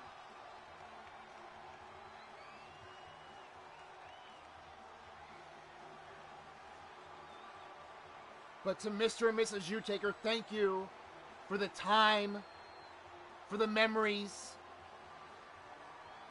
for trusting in me when I was getting this off the ground, to come and be a part of it.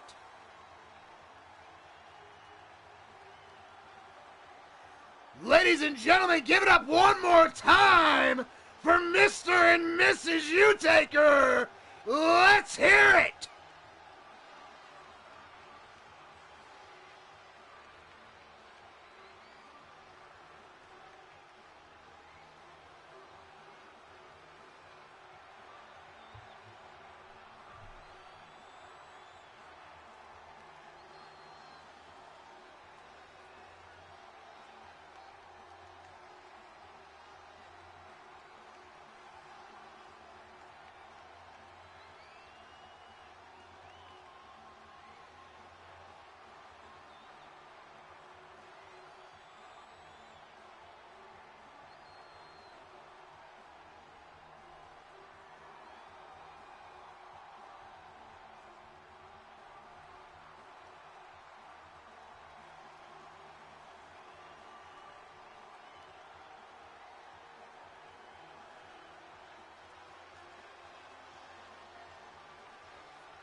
Again, thank you, Mr. and Mrs. Utaker. Congratulations on a successful closeout to a very successful career. and the best of luck in the next endeavors through your career.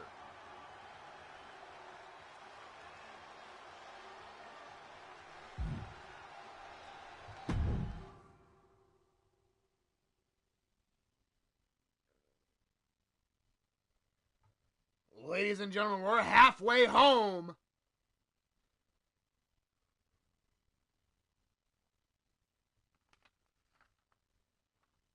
Our next match coming up, the dominating duo tag titles. The longest reigning champions in company history. Not just the tag division, but every division. The Death Ride will put that streak on the line against War and Riker. War, of course, has made history himself. The first world champion in the digital era. He's held both the world title on 2 occasions. He's the current international champion. If he can win, he will be the first person ever in company history to hold the hat trick. Who do you got? Place your bets! Kelly going with Death Ride for the win. My baby going with War and Riker. Jake going with Death Ride.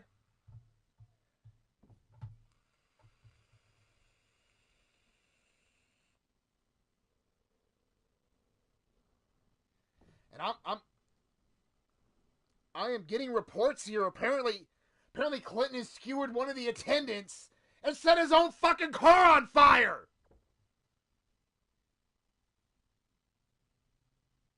Someone get medical and rescue crews out to the parking lot.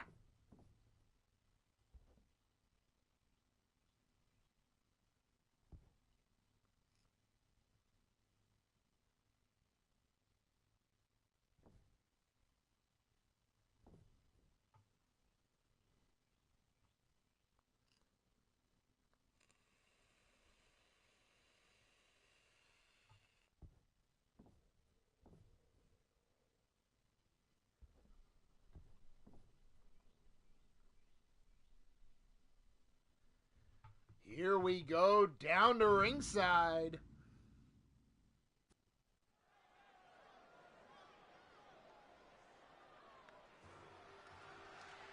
Ladies and gentlemen, the following contest is set for one fall.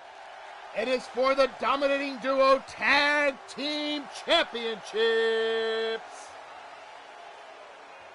Introducing first at a total combined weight of 626 pounds. First on his way to the ring, he is the current Sacrifice Championship Wrestling International Champion. This is War.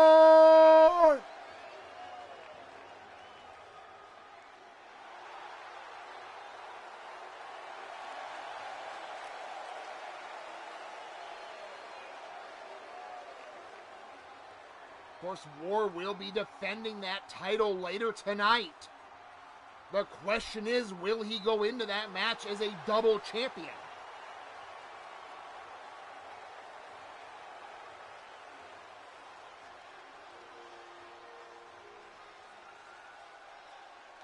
He won the contract in a case. He cashed in the singles match for that international title shot. And this is his tag title shot with his partner he chose.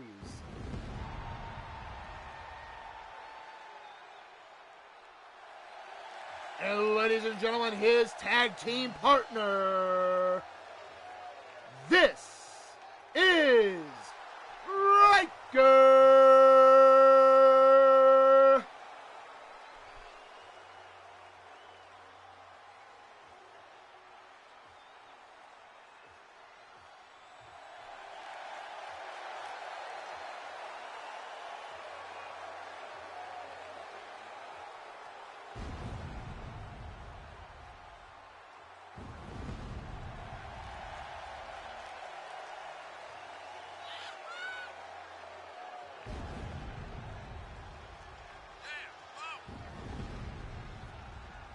Riker, who has been back and forth with his success levels.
And ladies and gentlemen, their opponents, they are the current Sacrifice Championship Wrestling Dominating Duo Tag Team Champions, weighing in a combined weight of 400 pounds, Max Blaylock, the Ultimate Fighter Shadow Press. They are representing and collectively known as the Death Rod.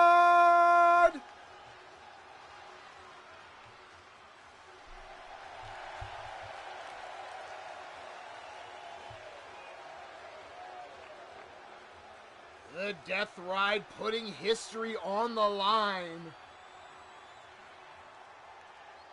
Will the historic run continue, or will we see history made as War becomes the first Triple Crown champion?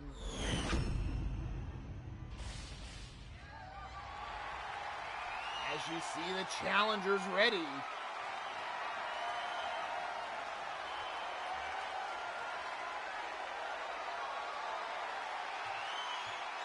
Champions handing over the titles to the referee here. He holds him up high. It's like we're going to get War starting off with Shadow Press. Referee calls for the bell. Here we go! Both men meeting middle of the ring. Shadow Press taking the early advantage, going to work on the body. Quick DDT into a quick cover. 1 count only. Now springing off that second rope with the splash to the middle of the mat. Shadow Press up top. Somersault splash. Now going with the ground and pound, trying to make sure War does not get to the vertical base and use his power advantage. Knee shot under the chin.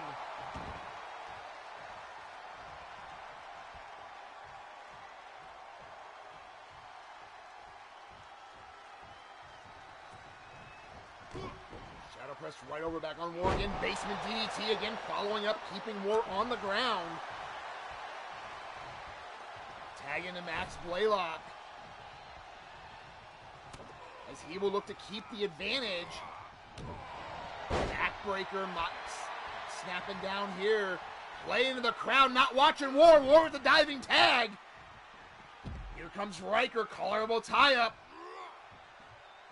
Riker now has Max on his shoulders, walking him over. Max, though, fighting out with those short elbows. Quick single leg takedown now. Now Max, knee right across the back of the head and neck. Tag back into Shadow Press, the champions, showing why they are such working well together. Now alternating forearms, just staggers back. Riker sends him all throws, but no, Riker with a big forearm. Shadow Press though leans in, clothesline.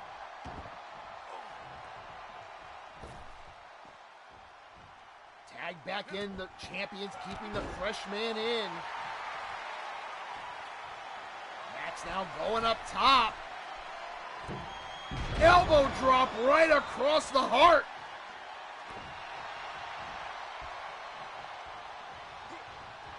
Picks him up, and now Riker sends Max into the neutral corner. Big right hand. Now looking to take away that speed advantage. Kick right to the knee. See Max limping a little bit. Military press slam to follow it up. Quick cover. 2. Misses you back in the booth. I wouldn't miss this match for nothing. I used to train Max. Come on, man. Riker again, power game just like War here.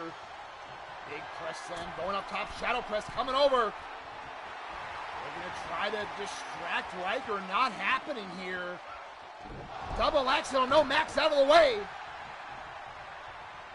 The distraction didn't work, but it might have gave Max a warning as to what was coming. Now going into work here. Cover. 1 count only. Hangman's neck breaker from Max now. Over now, talking to the crowd here, not paying attention.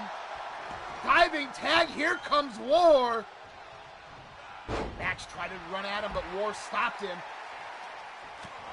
Now European uppercut staggers War back.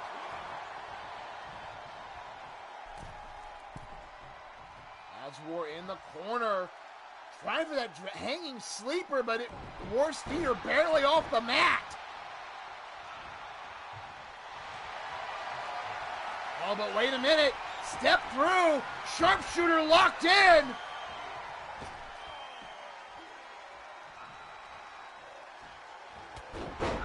Oh, Shadow Press clips the knee. War, though, powers his way out. Quick single leg takedown by Max.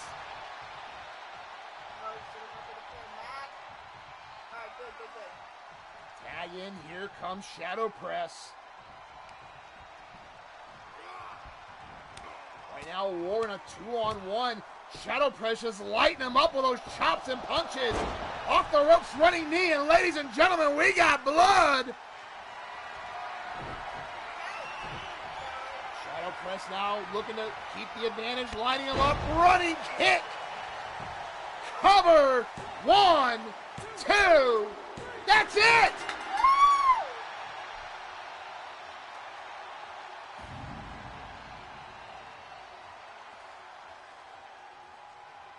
Jen, welcome to the show. Riker was just back to his feet, still a little woozy.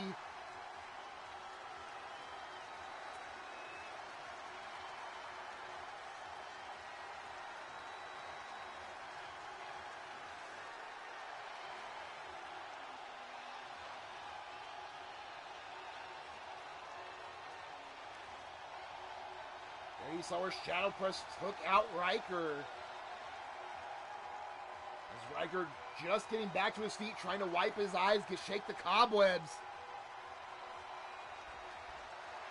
But ladies and gentlemen, your winners, and still Sacrifice Championship Wrestling Dominating Duo Tag Team Champions, the Death Ride. The historic run continues.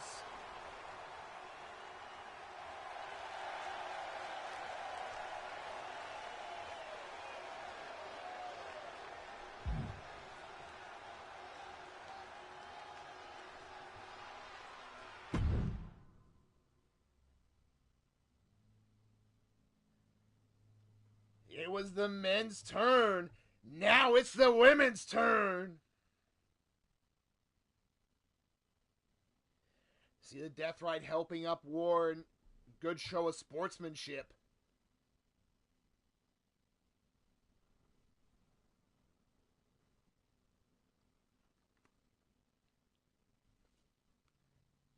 As now the Ravishing Pair titles on the line.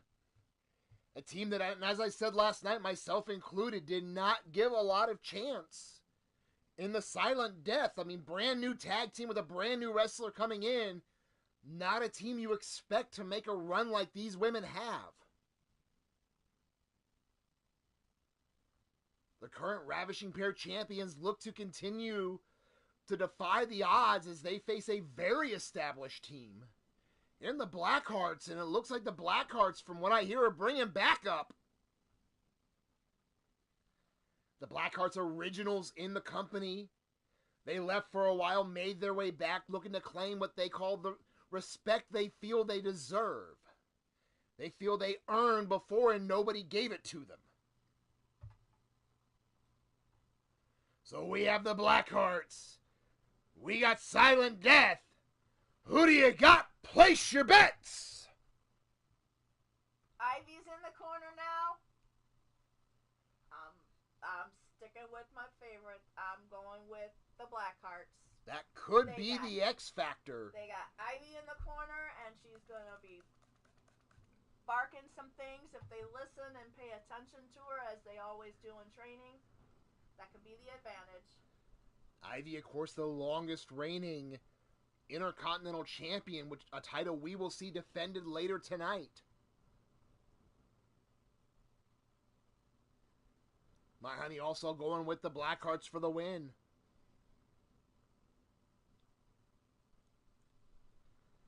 But here we go down to ringside. Ladies and gentlemen, the following tag team contest is scheduled for one fall. And it's for the Ravishing Pair Tag Team Championships. On their way to the ring first, the challengers, accompanied by Ivy Pine. They weigh in at a total combined weight of 264 pounds. Victoria Hart, Roxanne Winters. They are representing and known as the Black Hearts.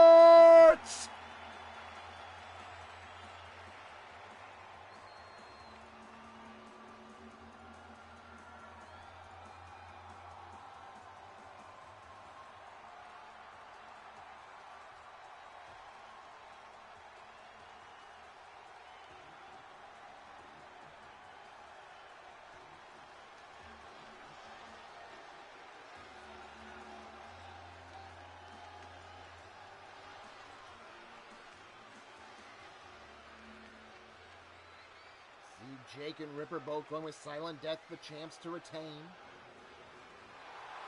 And ladies and gentlemen, their opponents. They weigh in at a total combined weight of 311 pounds, and they are your current Sacrifice Championship Wrestling Ravishing Pair Tag Team Champions. Whisper Bagwell, Jade St. Creed, the Silent Death.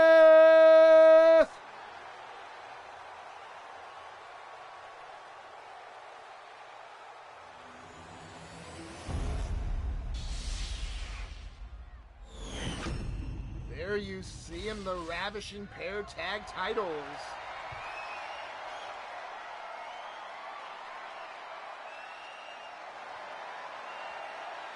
While also going with the champions to retain, as you see on the screen there, holding up the belts high.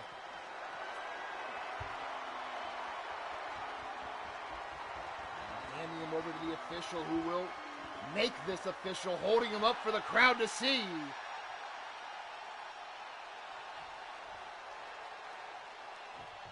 It's like we are going to have Whisper starting off here with Victoria. Two of the more powerhouses for their teams. Victoria already starting off quickly with the striking game. Quick DDT to follow up. Oh, but taking a little bit of time to show, but Whisper getting back to her feet, got the advantage from it. Scoops her up and slamming her back down.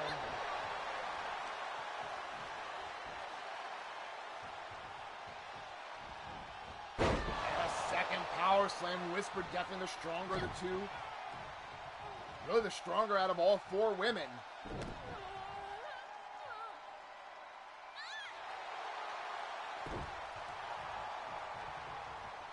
Tag made. Here comes Jade for the first time in the match. Went off the rope. Springboard ducked under though. Now tag. Here comes Roxanne. Elbow tie up. Roxanne sent to the corner.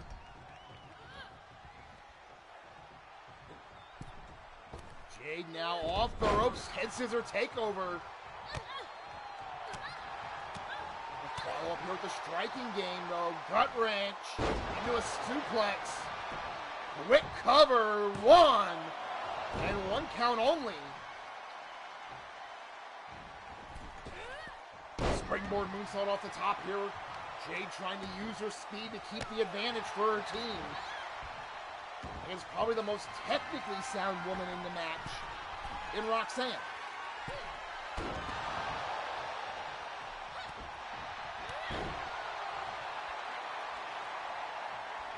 Now Jade getting the crowd behind her as Roxanne makes her way back to her feet here. Quick DDT to follow up.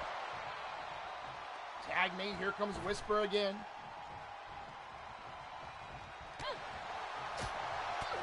Roxanne, though, taking and drop kick to the knee. As I mentioned, Roxanne, the most technically sound competitor out of all four women. Showing that technique here on a blend of technique and brawling almost here with those right hands. Quick cover to follow up. Not even a one count, though. Whisper makes her way up, back up, collarbone tie up. Whisper sending Roxanne towards the ropes. Roxanne caught herself. Blocked the shot, but not the second.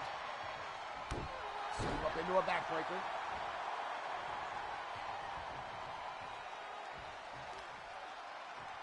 Has her up, scoops her over. Into another slam. This is where Roxanne's power is. Or speaking not Roxanne, but Whisper's. Her bread and butter is the power game. As you see, if that backbreaker now stretching out the back of Roxanne. Roxanne no quick to her feet, but again, Whisper right there on her front face lock. Up and over, suplex, tossing her over like a sack of trash. Into the cover. Two. Broken up there by Victoria. Now Whisper going after Victoria here. Sends her over the top of the floor. Tag back in here to Jade. Oh, but Jade walks right into a kick. Arm wrench here. Hammerlock. Northern Lights with a bridge. Two.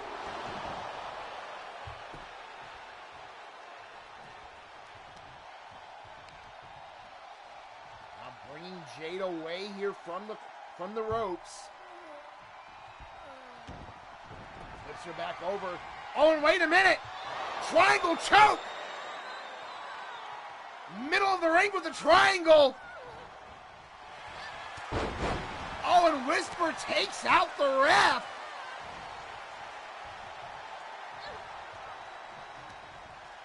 Jade fights her way out. Leaping DDT. Jade making sure the tag can't happen. Leg drop on the arm, making sure that triangle can't happen again.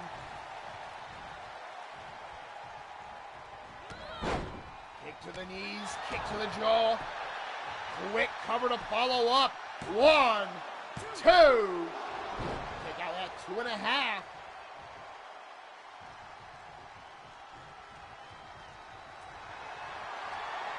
Now wait a minute, locking in. What does she have in mind? Modified sharpshooter. But right there, Victoria there to break it up immediately. Draws Jade away. Elbows to the stomach of Jade here. You got a brawl in the ring as well.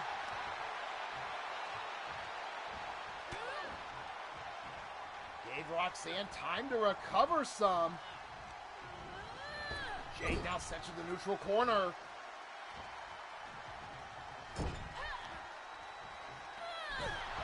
Pressing the advantage, sends Jade face first. Now going to bring her out the hard way with the alley-oop.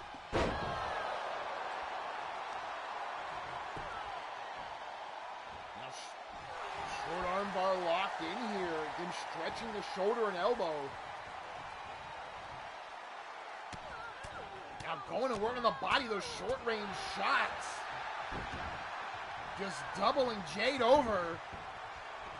Tag made, here comes Victoria. Jade has been in there for a long time, but still trying to find her way back. Beautiful standing drop kick. Pinpoint accuracy. Now forearm shiver. Making the tag, bringing Whisper back in. Both these teams working well.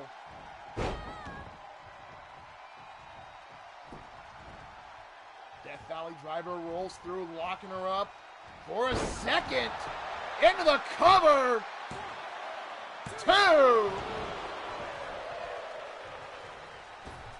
Now off the ropes. Big splash. Whisper now getting fired up and makes the tag, bringing Jade back in.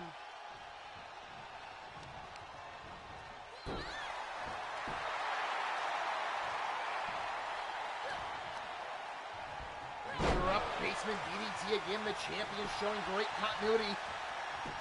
Quick cover after the DDT. 2 count only.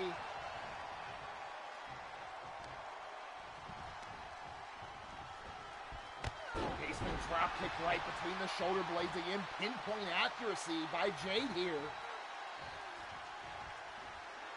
Rolls through now, head scissor, takeover.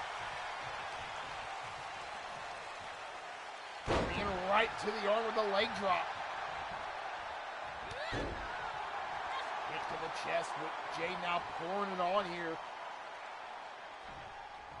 Pulls her away from the ropes. Has the legs. And again stepping through that modified sharpshooter. Middle of the ring. Whisper cuts it off. Victoria in no man's land, but refusing to tap. Quick cover now. Roxanne back in the ring, breaks it up at 2. All 4 women in the ring now. Whisper sends Roxanne over the top. Meanwhile in the ring, Victoria, dragon screw leg whip.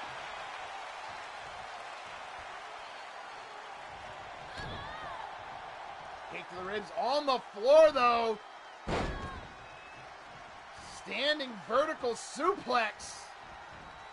But in the ring, cover! 1 count only. Couldn't see what it was because the damn cameraman's an idiot. But now, kick. Somersault through. German! Oh, and Whisper going after Ivy. No, excuse me, Ivy out of the way.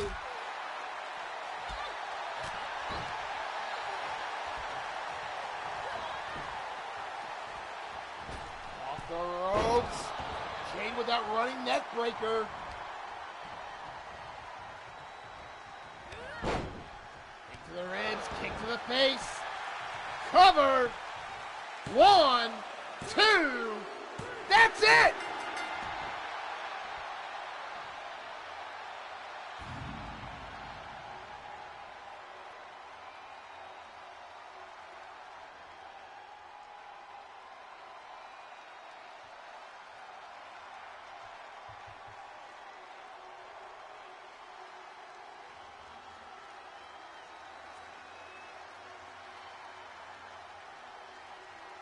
Back and forth, both in the ring and out of the ring.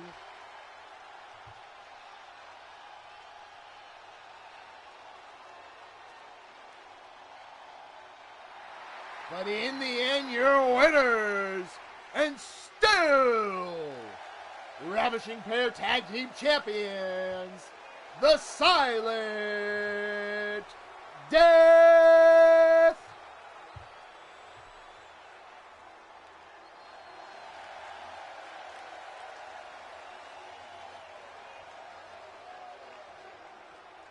Two title matches, 2 successful defenses.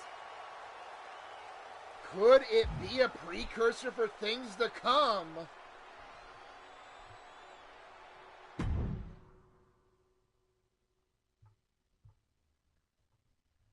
Our next match, though, staying in the women's division, but this time for the Intercontinental title. As the former champion, or a former champion, Susie the Elf, looks to take the title off Katie Nightwalker, who has been on a huge streak. Who do you got? Place your bets! Nightwalker. Of course. I'm sitting right next to you and you'd beam me with anything that's in the vicinity if I didn't choose Katie. Be for real. Angelita and Crushing Kelly both going with Katie for the win. Oh, it will be the experience of Susie versus the youth and momentum of Katie.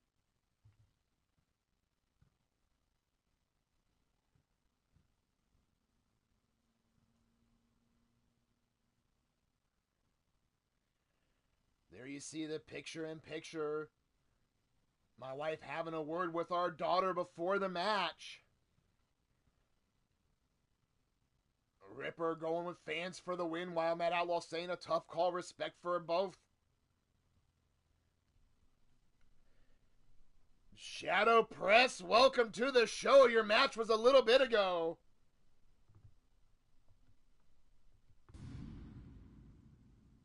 Here we go, down to ringside.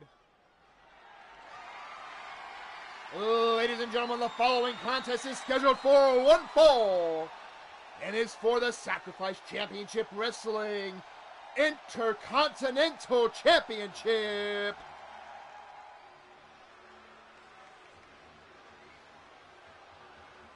On her way to the ring first, the challenger. She stands at 6'5" and weighs 188 pounds. Susie the Elf.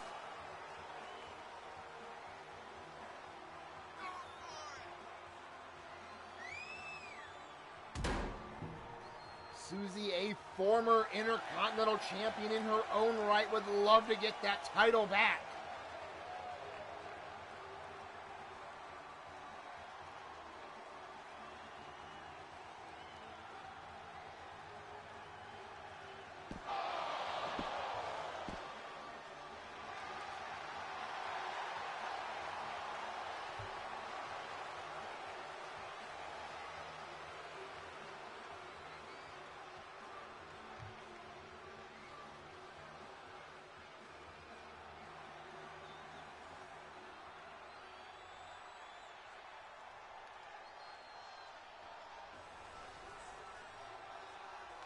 And ladies and gentlemen, her opponent, she is the current Sacrifice Championship Wrestling Intercontinental Champion. Standing at 5'5", weighing 133 pounds, Katie Nightwalker.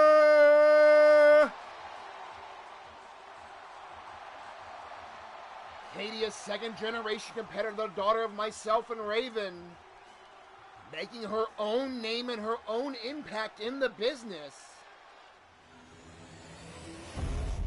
There you see what is on the line.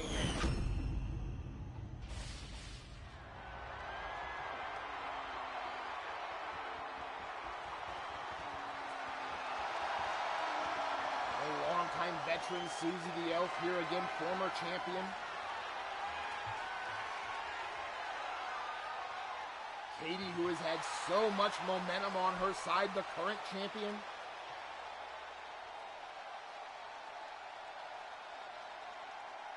I mean, that is true, Shadow Press. You did pin the international champion.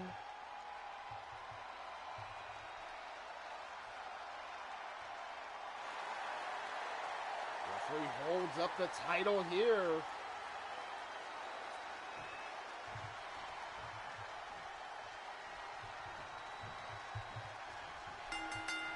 Calls for the bell. Here we go. Middle of the ring, collarable tie-up.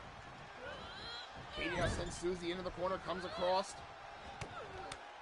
punches and chops immediately, just beating down Susie in the corner now with the stomps. Springboard leg drop to follow up. Now Katie quickly up the top, pressing the advantage. Double stomp into a cover. 2 count only. Katie pressing the advantage right away. Stomp now to the shoulder and elbow. Picks her up, snap jab, which the kick, but got caught by Susie. Oh, enziguri! Springboard all went for the forearm, but just not getting the distance right. But still following up, belly to back suplex, kip up, into a leg drop. Katie pouring on the offense here. Knee to the side of the face.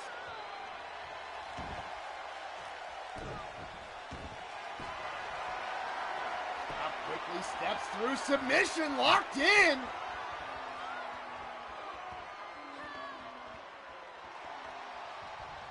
Katie has been a buzzsaw. Susie finally fighting her way out. Looking to get the advantage now. Half suplex dumps Katie over.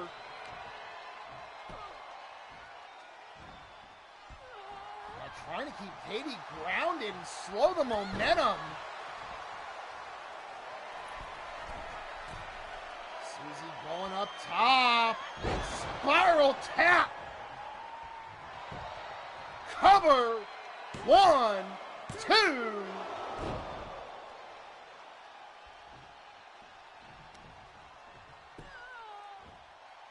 Now Susie trying to keep the advantage here, keep Katie on the ground here, or keep the momentum in her favor. Running boot!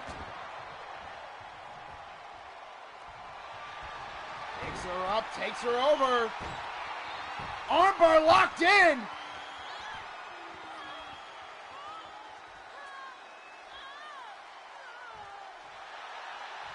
Katie though pulls her arm out, quick to escape. But Susie, though, sends her over the top onto the apron here. Big chop and a drop kick of her own. Oh, wait a minute. Susie looks like she's measuring her. Finally changes her mind.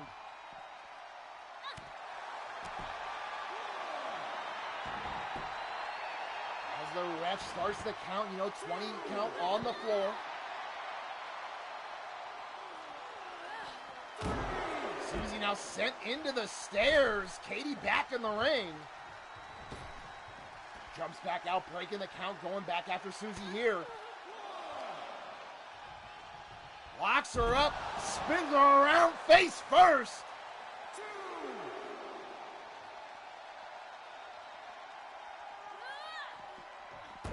Now sends her against the barricade before going back in the ring again.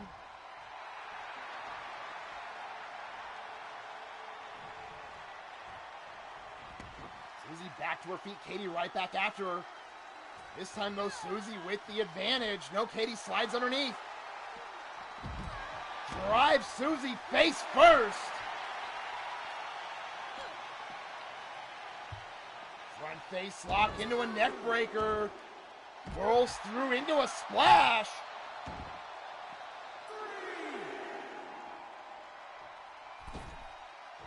3. Katie again back in the ring, right back out to break the count, but this time Susie was waiting for her. Might have played a little possum.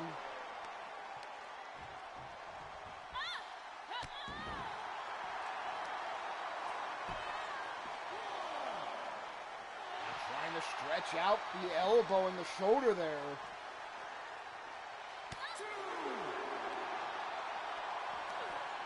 Scoops her up on the shoulders. Sends her flying almost into the barricade. Kick to the ribs. Cutter and then rolls through. You can't win it on the floor.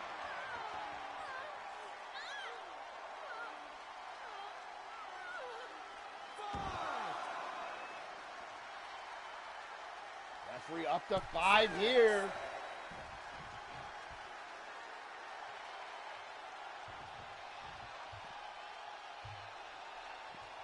And Susie breaks the count. Katie, though, fighting back. Sends Susie down along the ringside area, back in the ring herself. Slides back out and again, right into the waiting arms of Susie. Side Russian leg sweep. But Katie fights right back, sending Susie down face first. Knee under the jaw.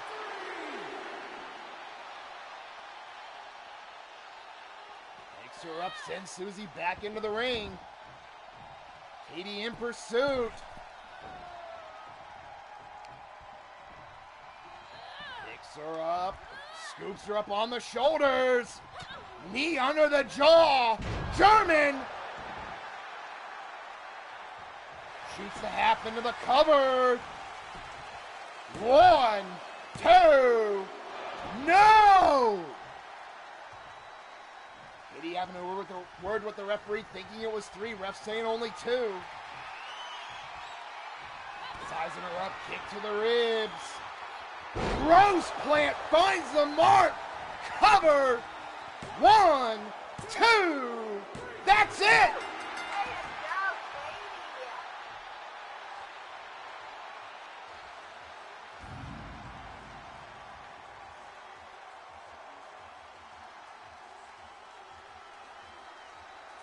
Back and forth match, inside the ring, outside the ring. You already see Raven cheering on our daughter with the win against a very game Susie the Elf. There's that German suplex. Didn't bridge it like normal. That delay might have been what left Susie around to kick out. But in the end, the Rose Plant finds the mark. And another successful defense for, ladies and gentlemen, your winner, and still Sacrifice Championship Wrestling Intercontinental Champion, Katie Nightwalker. Well done, baby girl.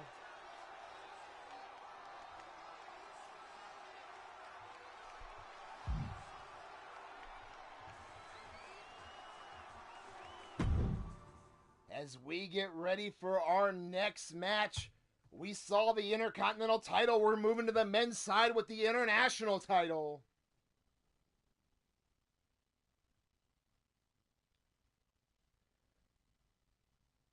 Of course, Matt Storm was the International champion, taking the title off of Atticus. But War, almost out of nowhere, cashing in his contract in the case. Everybody thought he was going for the world title, but went for the International title and won it. Of course, Matt Storm, in his rematch, we know Atticus is waiting in the wing. Who do you got? Place your bets!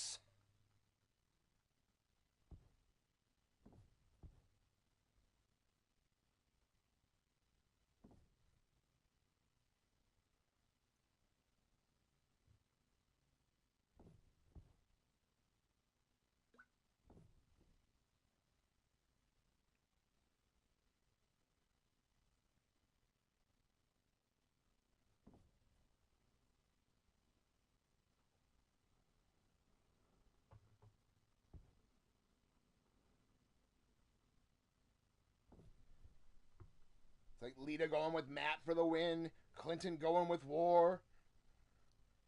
Atticus saying he doesn't care who wins. Here we go, down to ringside.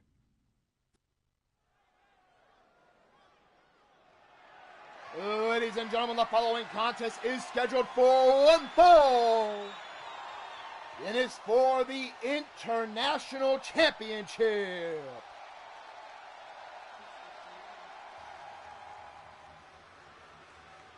On his way to the ring first, the challenger. Standing at 6'1" and weighing 275 pounds. The kill shot. Matt Storm.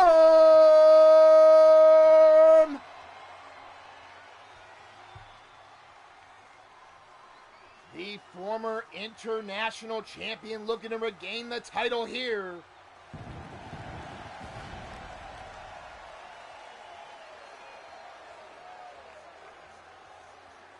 Jake going with kill shot for the win.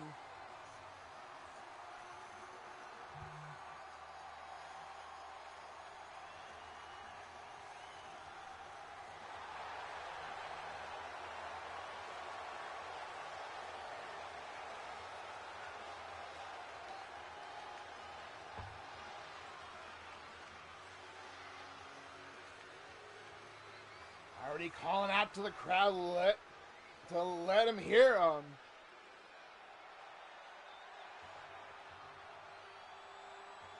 And ladies and gentlemen, his opponent, he is the current Sacrifice Championship Wrestling International Champion. This is War.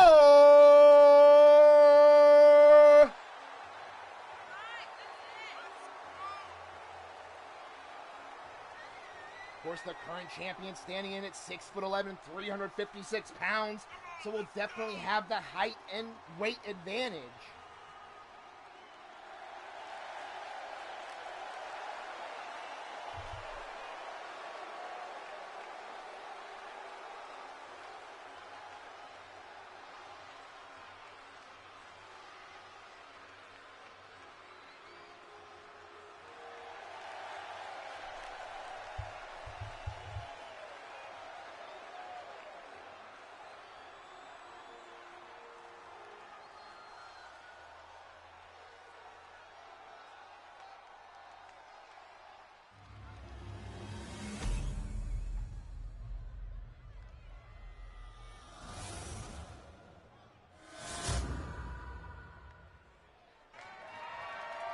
You see what this is all about. You see the challenger.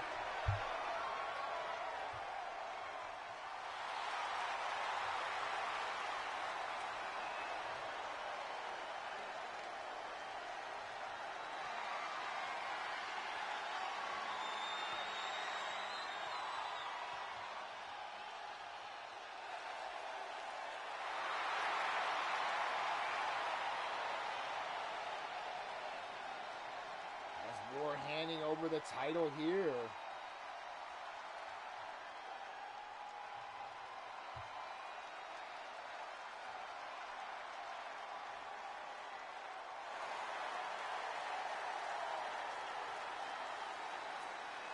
Referee holding up high.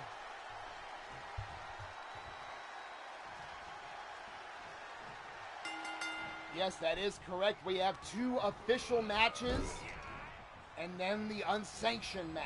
So, how you want to call it. Right away, Matt Storm using his speed advantage he would have with being the lighter competitor. Off the bottom rope, that springboard senton. Now quickly to the top. Off the top, frog splash, 3/4 across the ring. But War with the knees up now, looking to take over.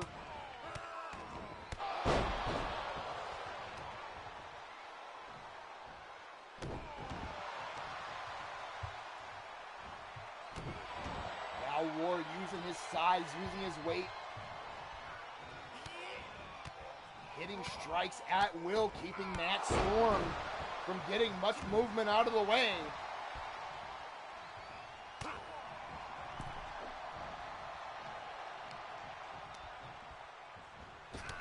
I mean, you could be very right, Ripper, and based on what has happened between them for the first time ever, there is a match I will not sanction, but it's still going to happen. Now, holy shit!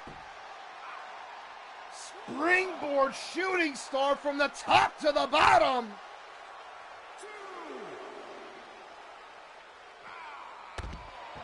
Another standing shooting star. Now Matt Storm going to work on the hand and wrist there with those stomps.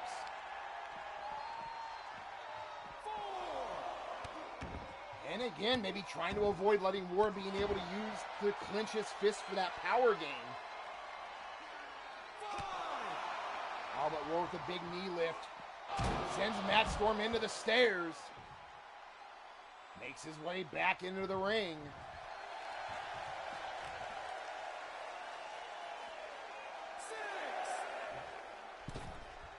Matt back in at 6 here, but War right on him. Up on the shoulders. No! Matt Storm quickly slid out from behind. War might have been thinking Chaos Eater. Now drops him down with a hot shot. And a knee to the side of the head. That is a big fucking knee. And gonna do it again. This time falling into the cover. 1, 2.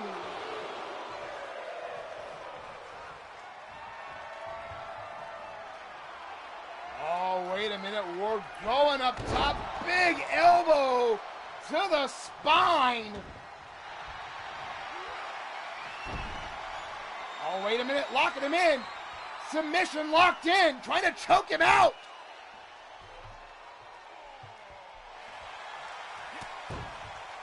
Matt, though, finds a way out. Quick short elbow. Got some separation. Now looking to get the advantage back. Rights and lefts. Kick to the midsection forearm across the back. Elbow tie-up sent into the corner. Superman punch. Ducks the clothesline. Stormbreaker! Cover! 2!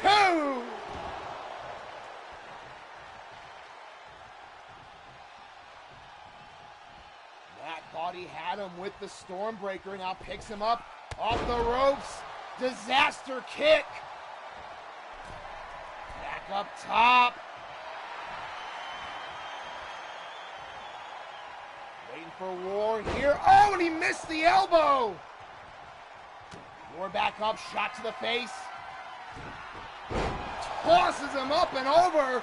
Quick cover. 1, 2. That's it.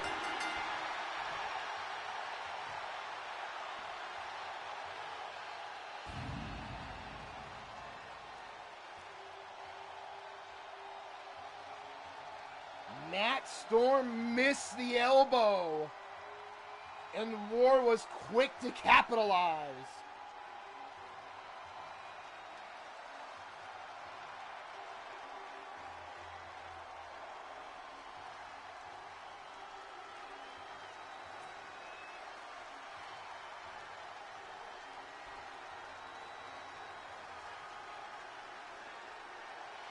But there you see that. Just belly to back toss face first. And ladies and gentlemen, your winner, and still Sacrifice Championship Wrestling International Champion, War.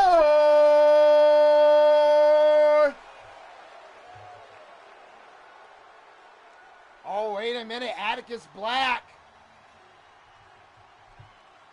shaking the hand of War, telling him he'll be seeing him soon. Of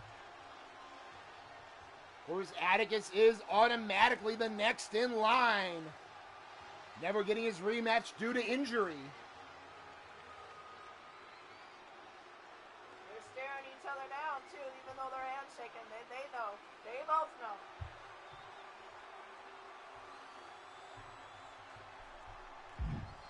So that will be a huge encounter.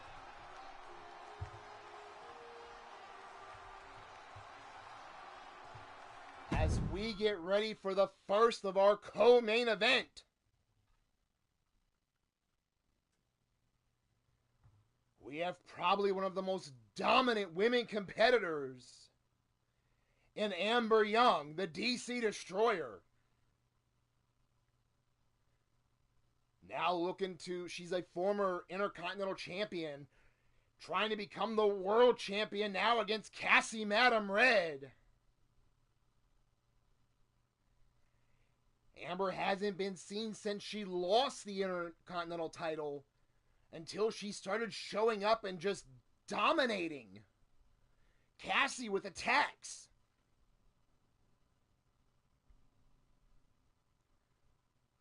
We got Amber Young. We got Cassie Madam Red. It's our co-main event. Who do you got? Place your bets.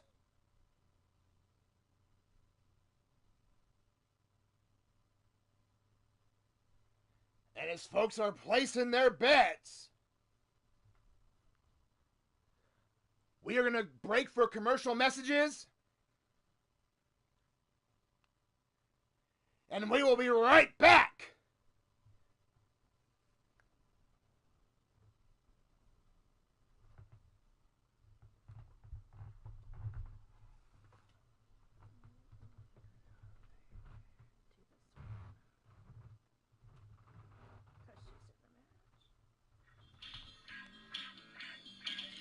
Hey guys and gals, Cassie here, reminding you to stop into the Red Lounge. We're open 24/7, 365. So come in. We're the only place in town where every story has a guaranteed happy ending.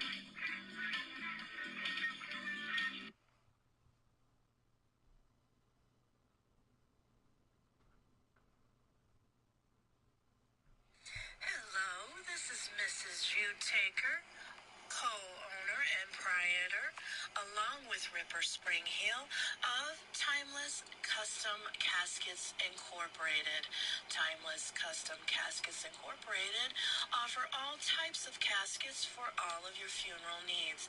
Caskets include 18-gauge metal, 20-gauge metal, oversized caskets, stainless steel, as well as full couch caskets. We offer all wood types, including solid wood, veneer wood, as well as your cremation caskets. We offer regular metal caskets, as well as coffins in any type, any shape, and any color. If, perchance, you have to have a headstone at the end of your funeral needs, look no further. Timeless Custom Caskets Incorporated offer headstones of a variety of types in the Gothic and the Victorian styles. If you need a hearse for your funeral, again, look no further than Timeless Caskets Incorporated, as we offer customized hearses of all types. Just go through our lot, choose your customized hearse for the evening, and you are able to rent the hearse. Also, it should be noted that Mrs. Taker is not only an officiant of funerals, but also weddings. So if you have a Gothic-style wedding that you would like to prepare for and would love decorations unique to that wedding, please consider Timeless Custom Caskets Incorporated for all your funeral as well as wedding needs. Again, you can contact Mrs. Taker and Ripper Spring-Hill, co-CEOs of Timeless Custom Caskets Incorporated at 666-666-6666 for all your funeral as well as wedding needs.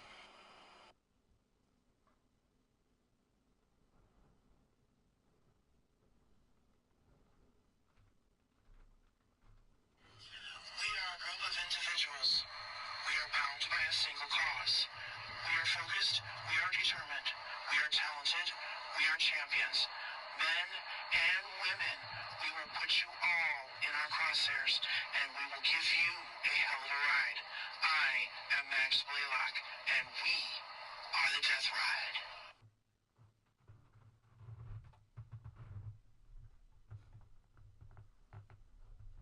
And ladies and gentlemen, we are back.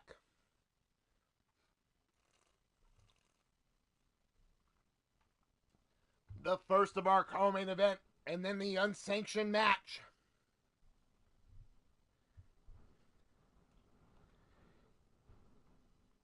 Here we go, down to ringside.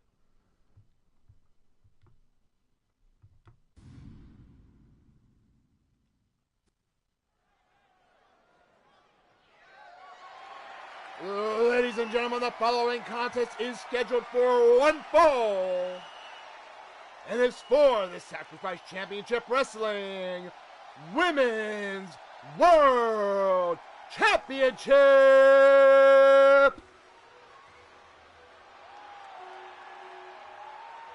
On her way to the ring, first the challenger. Standing at 5'9", weighing 141 pounds.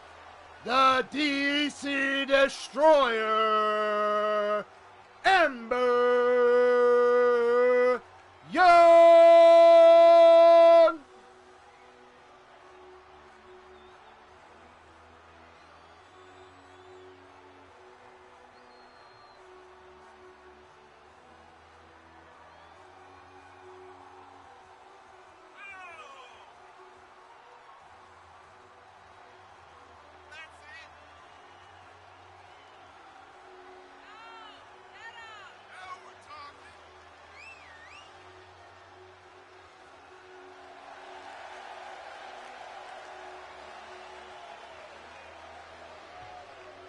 Can definitely do that there, baby. Love you too.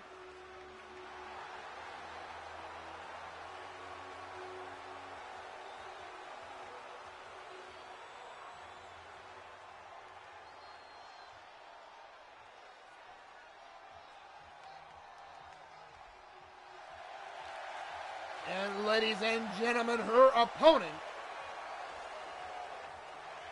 She stands at 5'10", weighing in at 141 pounds.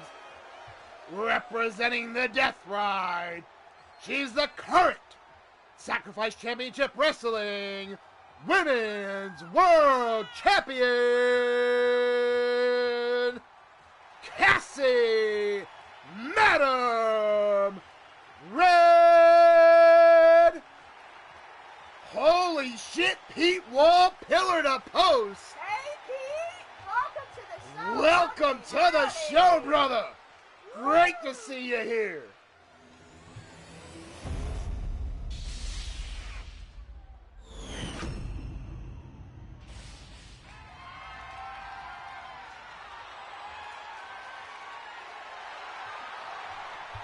And there you see the challenger.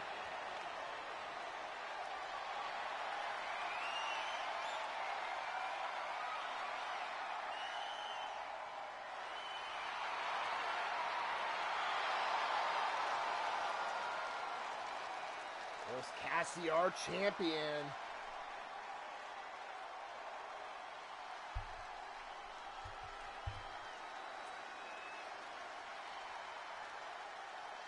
Referee showing the belt between both women, now holding it high for the crowd. This is the first of our co-main event.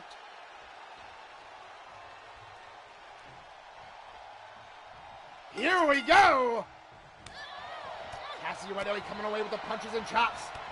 Now knees right to the ribs. Cassie has been attacked repeatedly by Amber Young and looking to get herself a little bit of payback.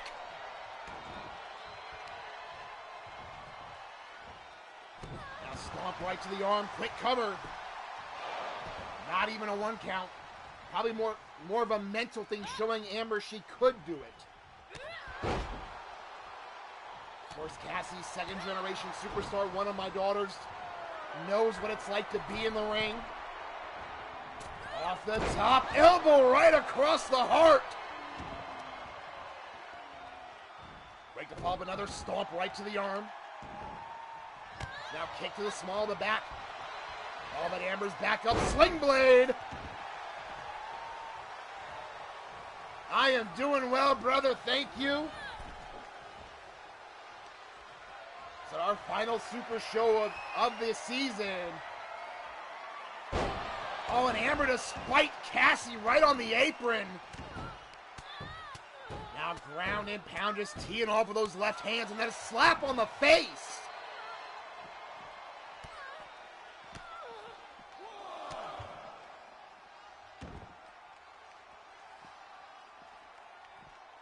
Of course, the referee has a 20 count on the floor to exercise.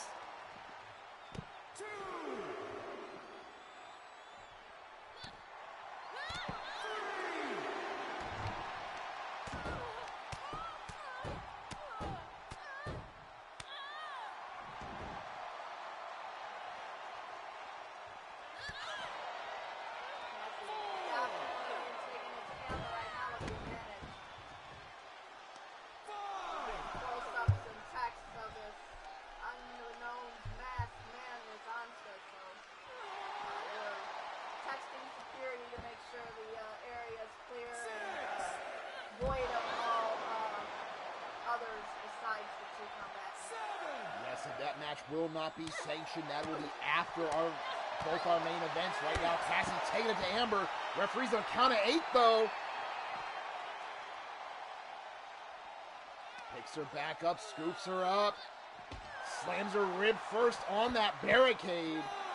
And there's nothing but steel underneath that cloth.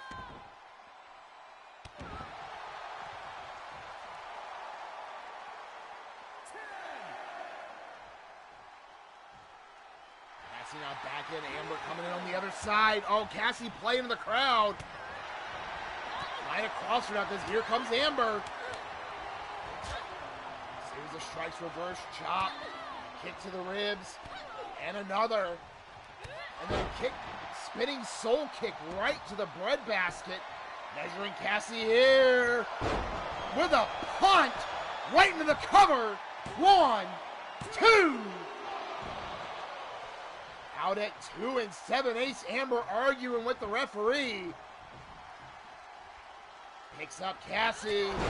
Oh, jumping knee right to the jaw. Cover again.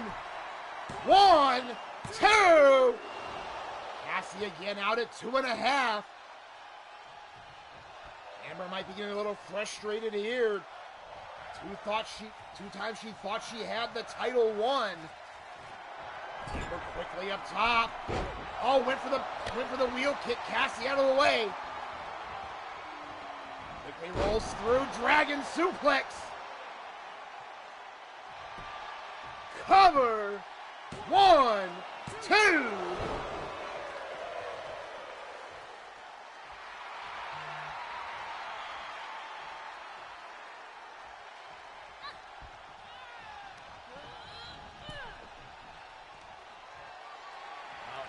Cassie on the apron, Amber in pursuit, has her hooked up. Spiked her right head first on the apron. Now on the outside, triangle choke.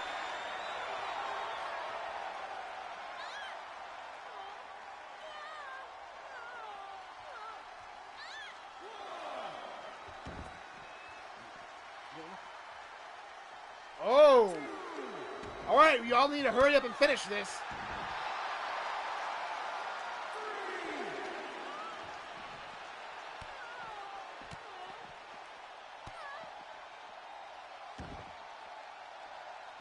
Holy shit!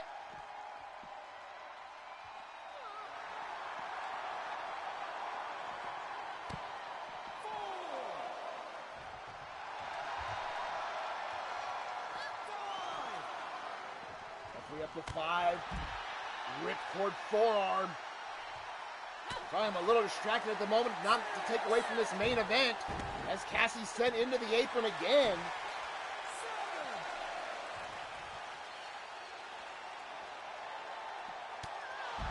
Forearm right to the back of the neck. Amber wearing out Cassie, but the referee's count is at 8. Has her across the barricade, running knee.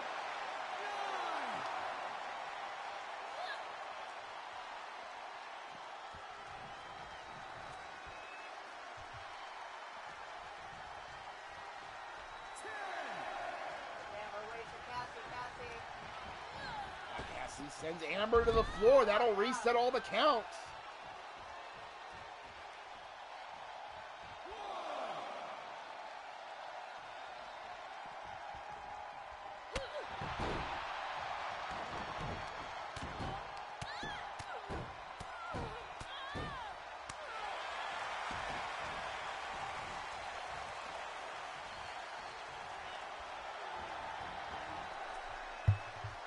Amber back again. Now that quick belly to back suplex.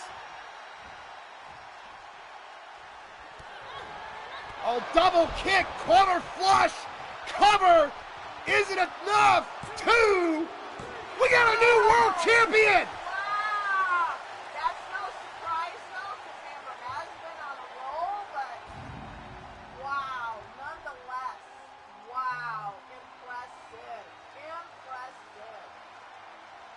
Now the question remains, who is there to take the title from Amber now that she's got her clutches on it? That's the question. Well, Cassie does have an automatic rematch, of course, because she has successfully defended the title. Absolutely.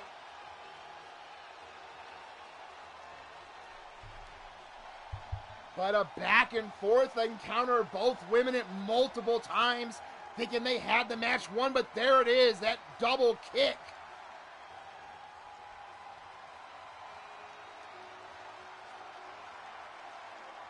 Well, ladies and gentlemen, your winner and new Sacrifice Championship Wrestling Women's World Champion,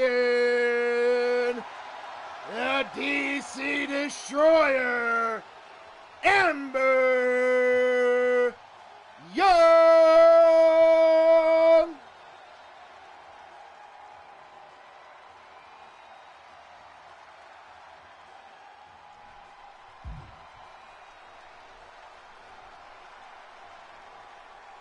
Amber Young making her mark.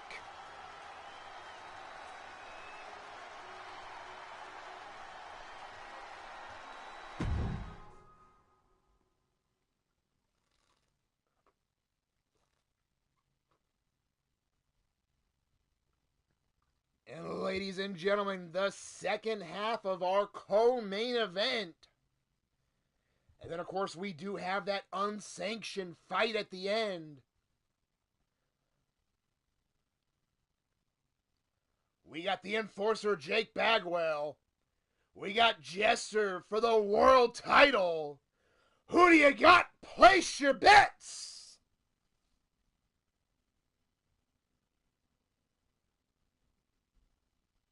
Well, yes, because he does call me Mrs. Boo. Absolutely. Jester for the win. I'm sorry, Jake. I love you. You've been like a brother to me, but I'm sorry. Jester here. Jake looking to take his place at the top of the company. And I have to say, as much of a role as Jester has been on, the only one that has beat Jester leading up to the number one contenders match is his opponent tonight. Will it happen for a second time? Can Jake go 2 for 2 and this time the biggest win of his career in the company? We're on our way to ringside to find out in the second half of our co-main event. Here we go!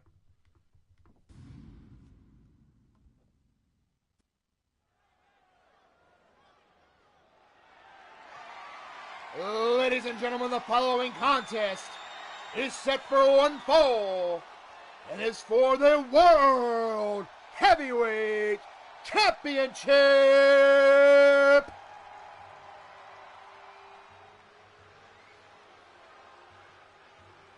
On his way to the ring first, he stands at 6'1", weighs in at 280 pounds.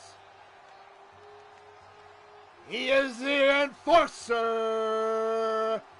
Jake Bagwell.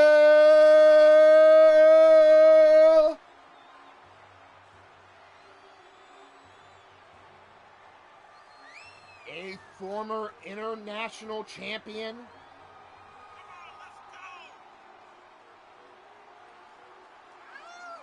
Now looking to climb to the very top of the mountain.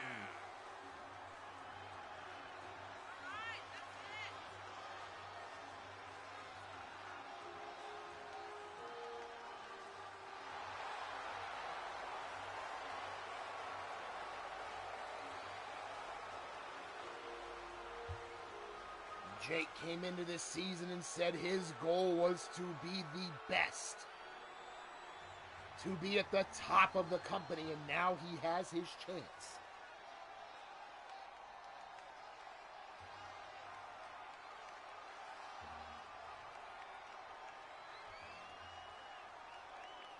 And ladies and gentlemen, his opponent, he stands at 5'10" and weighs 220 pounds, and is the current Sacrifice Championship Wrestling Heavyweight Champion of the World,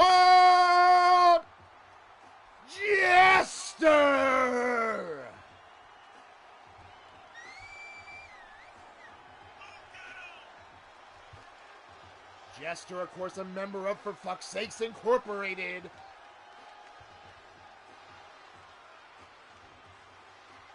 Defeating Ghazi for the world title, ending the record-setting reign.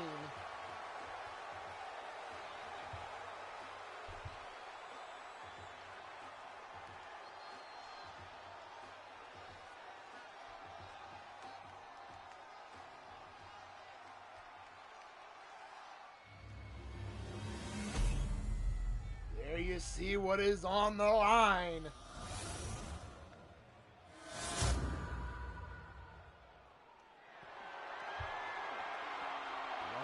Look at the challenger here.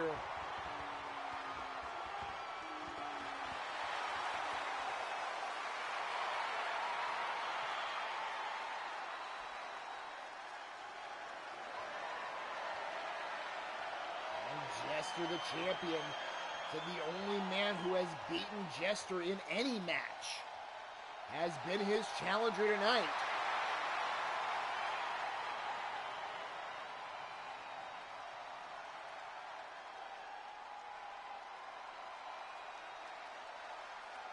It will be the speed and technical prowess of Jester versus the experience and power of Jake.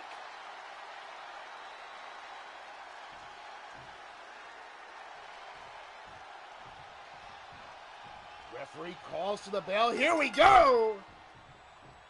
Collarbone tie at middle of the ring. Jake immediately scoops Jester up onto his shoulders. Has him over in the corner, face first. Now immediately almost choking him in the corner.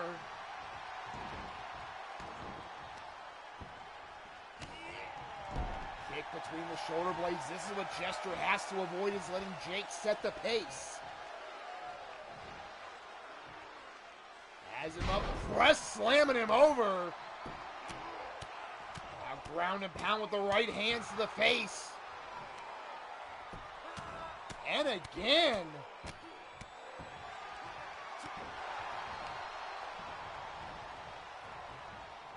Picks him up, reverse elbow, collarbone type again.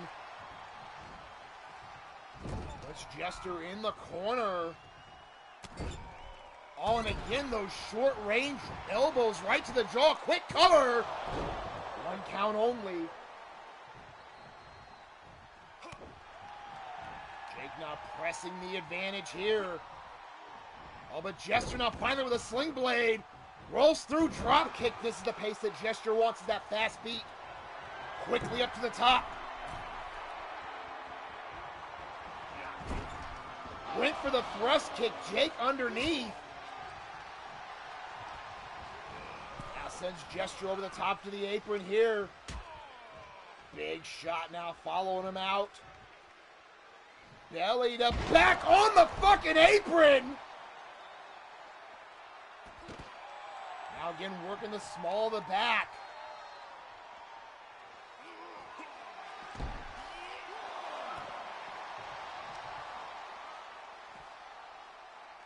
Jake now deadlifting up Jester. Power slam on the floor.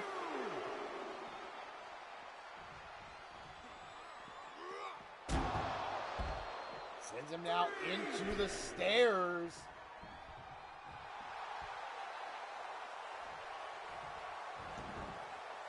Jake now out after him.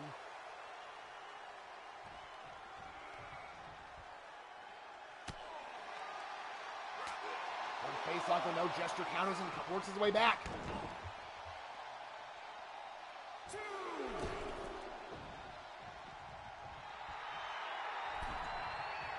Jester getting the crowd ramped up as Jake makes his way back in. Jester now has him up on the shoulders. Takes him over, face first, snake eyes. Oh, and now Jester, a little payback, choking Jake in the corner.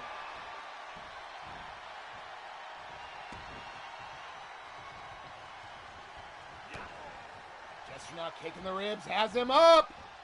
No laughing matter. But he's not done going up top. Double stomp right to the ribs. Cover. 1, 2. Jake out at 2. Jester now springboard moonsault, trying to press the advantage again. Another quick cover. 1 count only. Jake refusing to stay down.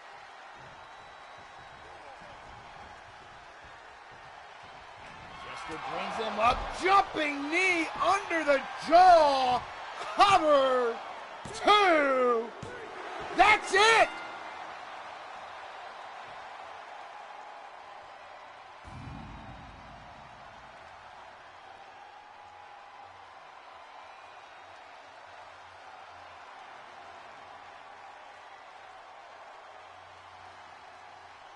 Well done, Jester. Nothing against Jake, but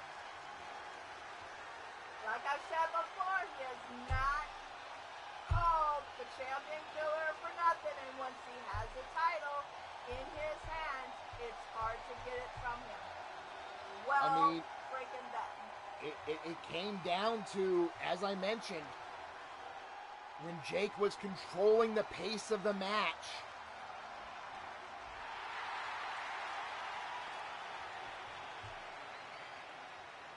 It really came down to that.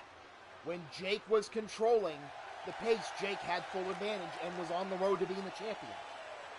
But Jester got the advantage, picked up the pace, went with a fast break offense, and it led to the retention. Guys, ladies and gentlemen, your winner, and still Sacrifice Championship Wrestling World Champion, Jester!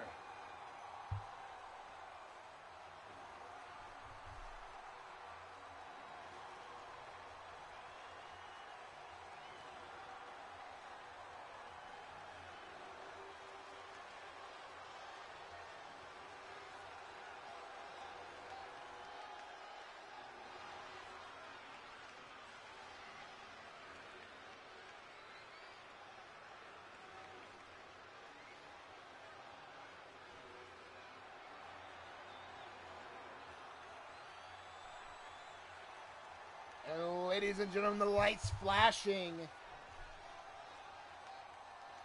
will signify the end of our official card.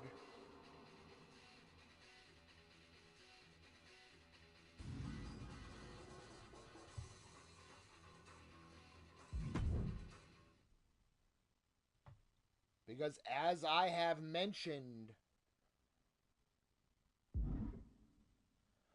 we have one more match tonight, but it is unsanctioned. You can't even call it a match. This is going to be a war. This won't even see the ring.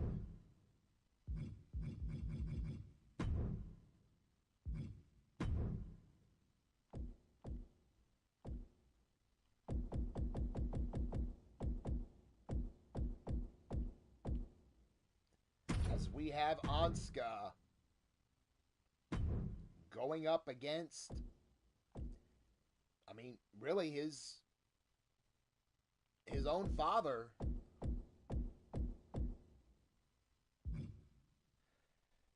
Ghazi, and Ghazi, of course, he's a former world champion. He's been with this company a long time. He had the first main event match in the company.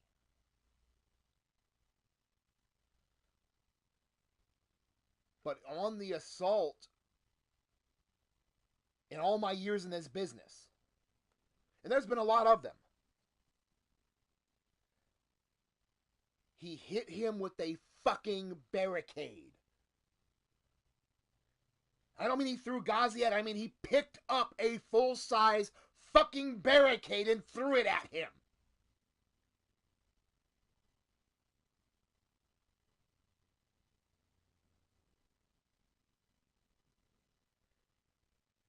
So for the protection of everyone, this won't even be in the ring. They're not going to come out. This will be in one of the back parking garages. We're going to be using the overhead cameras. There'll be no officials. This will go on until one person can't get up.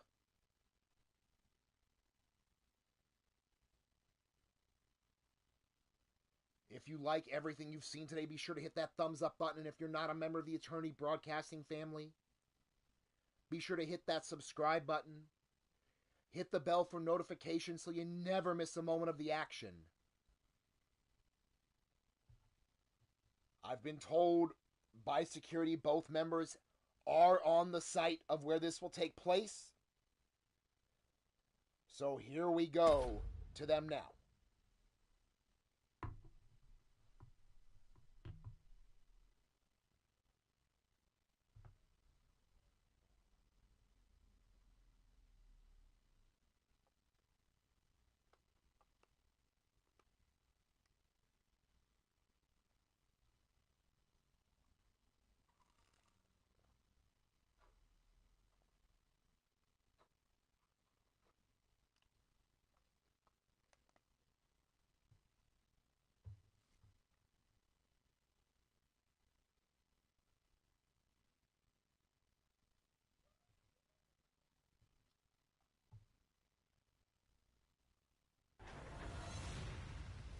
Here we go. The feed is live.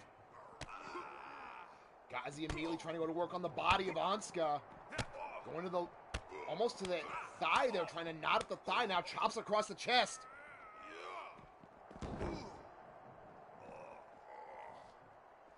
Like I said, these men will not make it to inside the ring for the safety of not only themselves, but the fans.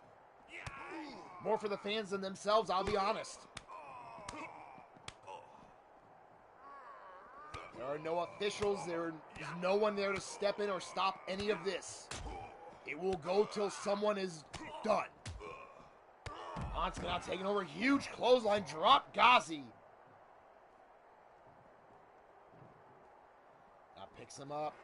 There you see chair in hand. Gazi now though fighting back, but Ansgar ducks the kick. Picks him up, tosses him like a sack of trash into the light. Threw him into one of the stage lights. But Gazi now trying to fight back. DDT on the floor. And yeah, there's a carpet there that's about a 1/4 inch thick if best. Now Gazi bringing the chair to work.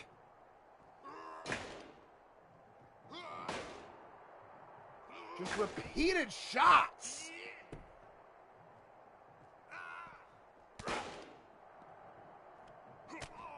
Now both men fighting back, trading the advantage with strikes here. Now Gazi knee right to the ribs, and now a kick across the back of the neck. Oh, Gazi now tying up the legs. Stepping through, what's he got in mind? Pulling back the arms. No, the concrete face first.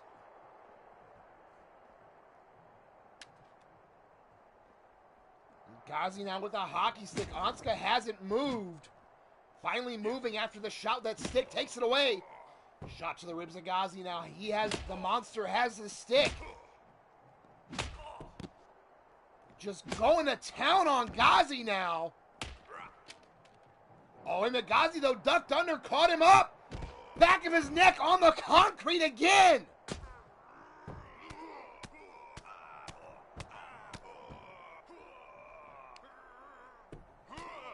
Now Gazi just laying in those right hands. And again with the hockey stick. Oh, and it's over! Gazi with that last shot on the back of the neck.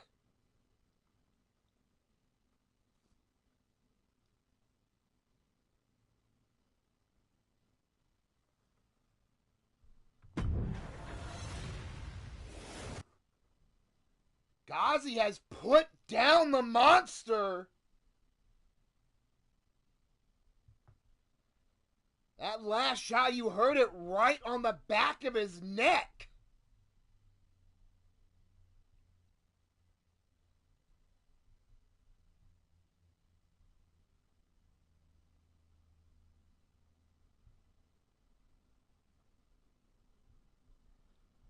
we are going to have to try and make sure both competitors are medically okay.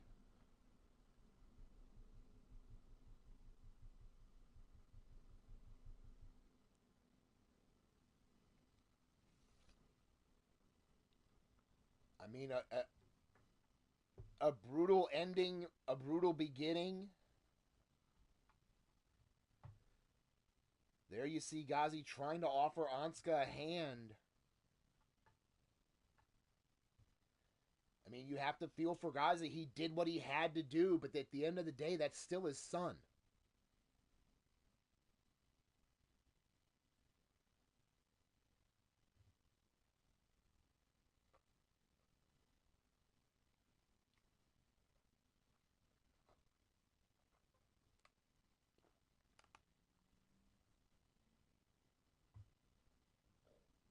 But oh wait, my phone's going off again.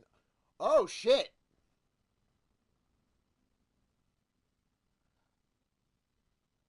Apparently, Raven's at the hospital. I gotta go. I just got the same text. Apparently Lita and Jeff took her there, and Jeff drove 120 miles an hour to get her there. Holy fucking shit.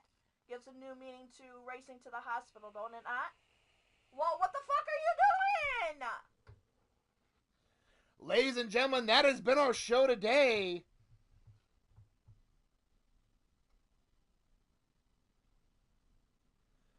Oh, and Ghazi just got attacked, and they're taking him off.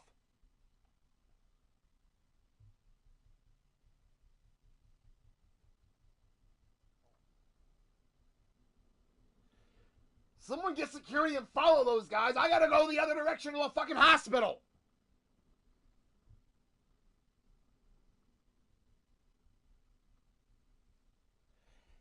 I don't care if I don't pay you enough. Go follow them anyway.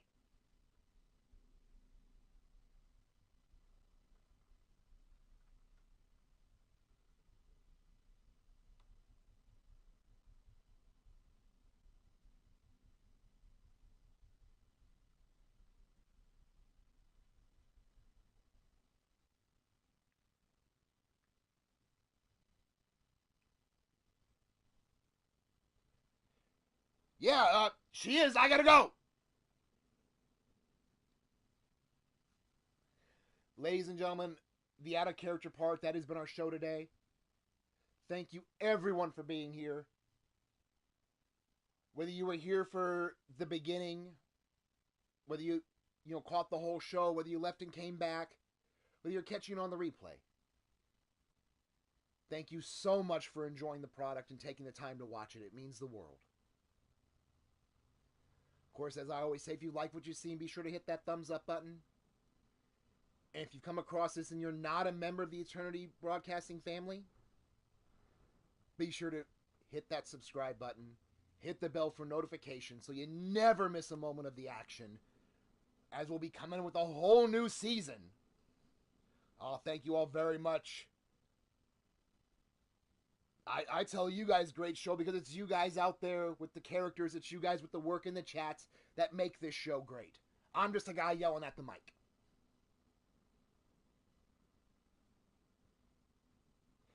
Thank you all so much. And as I always say every show,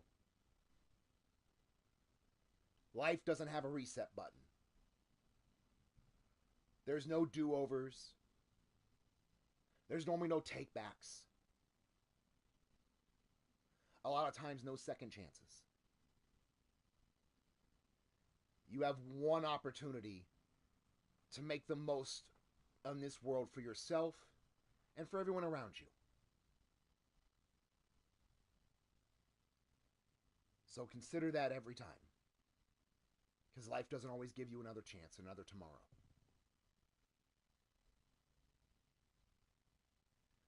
Again, this has been our show today. Thank you everyone for taking part.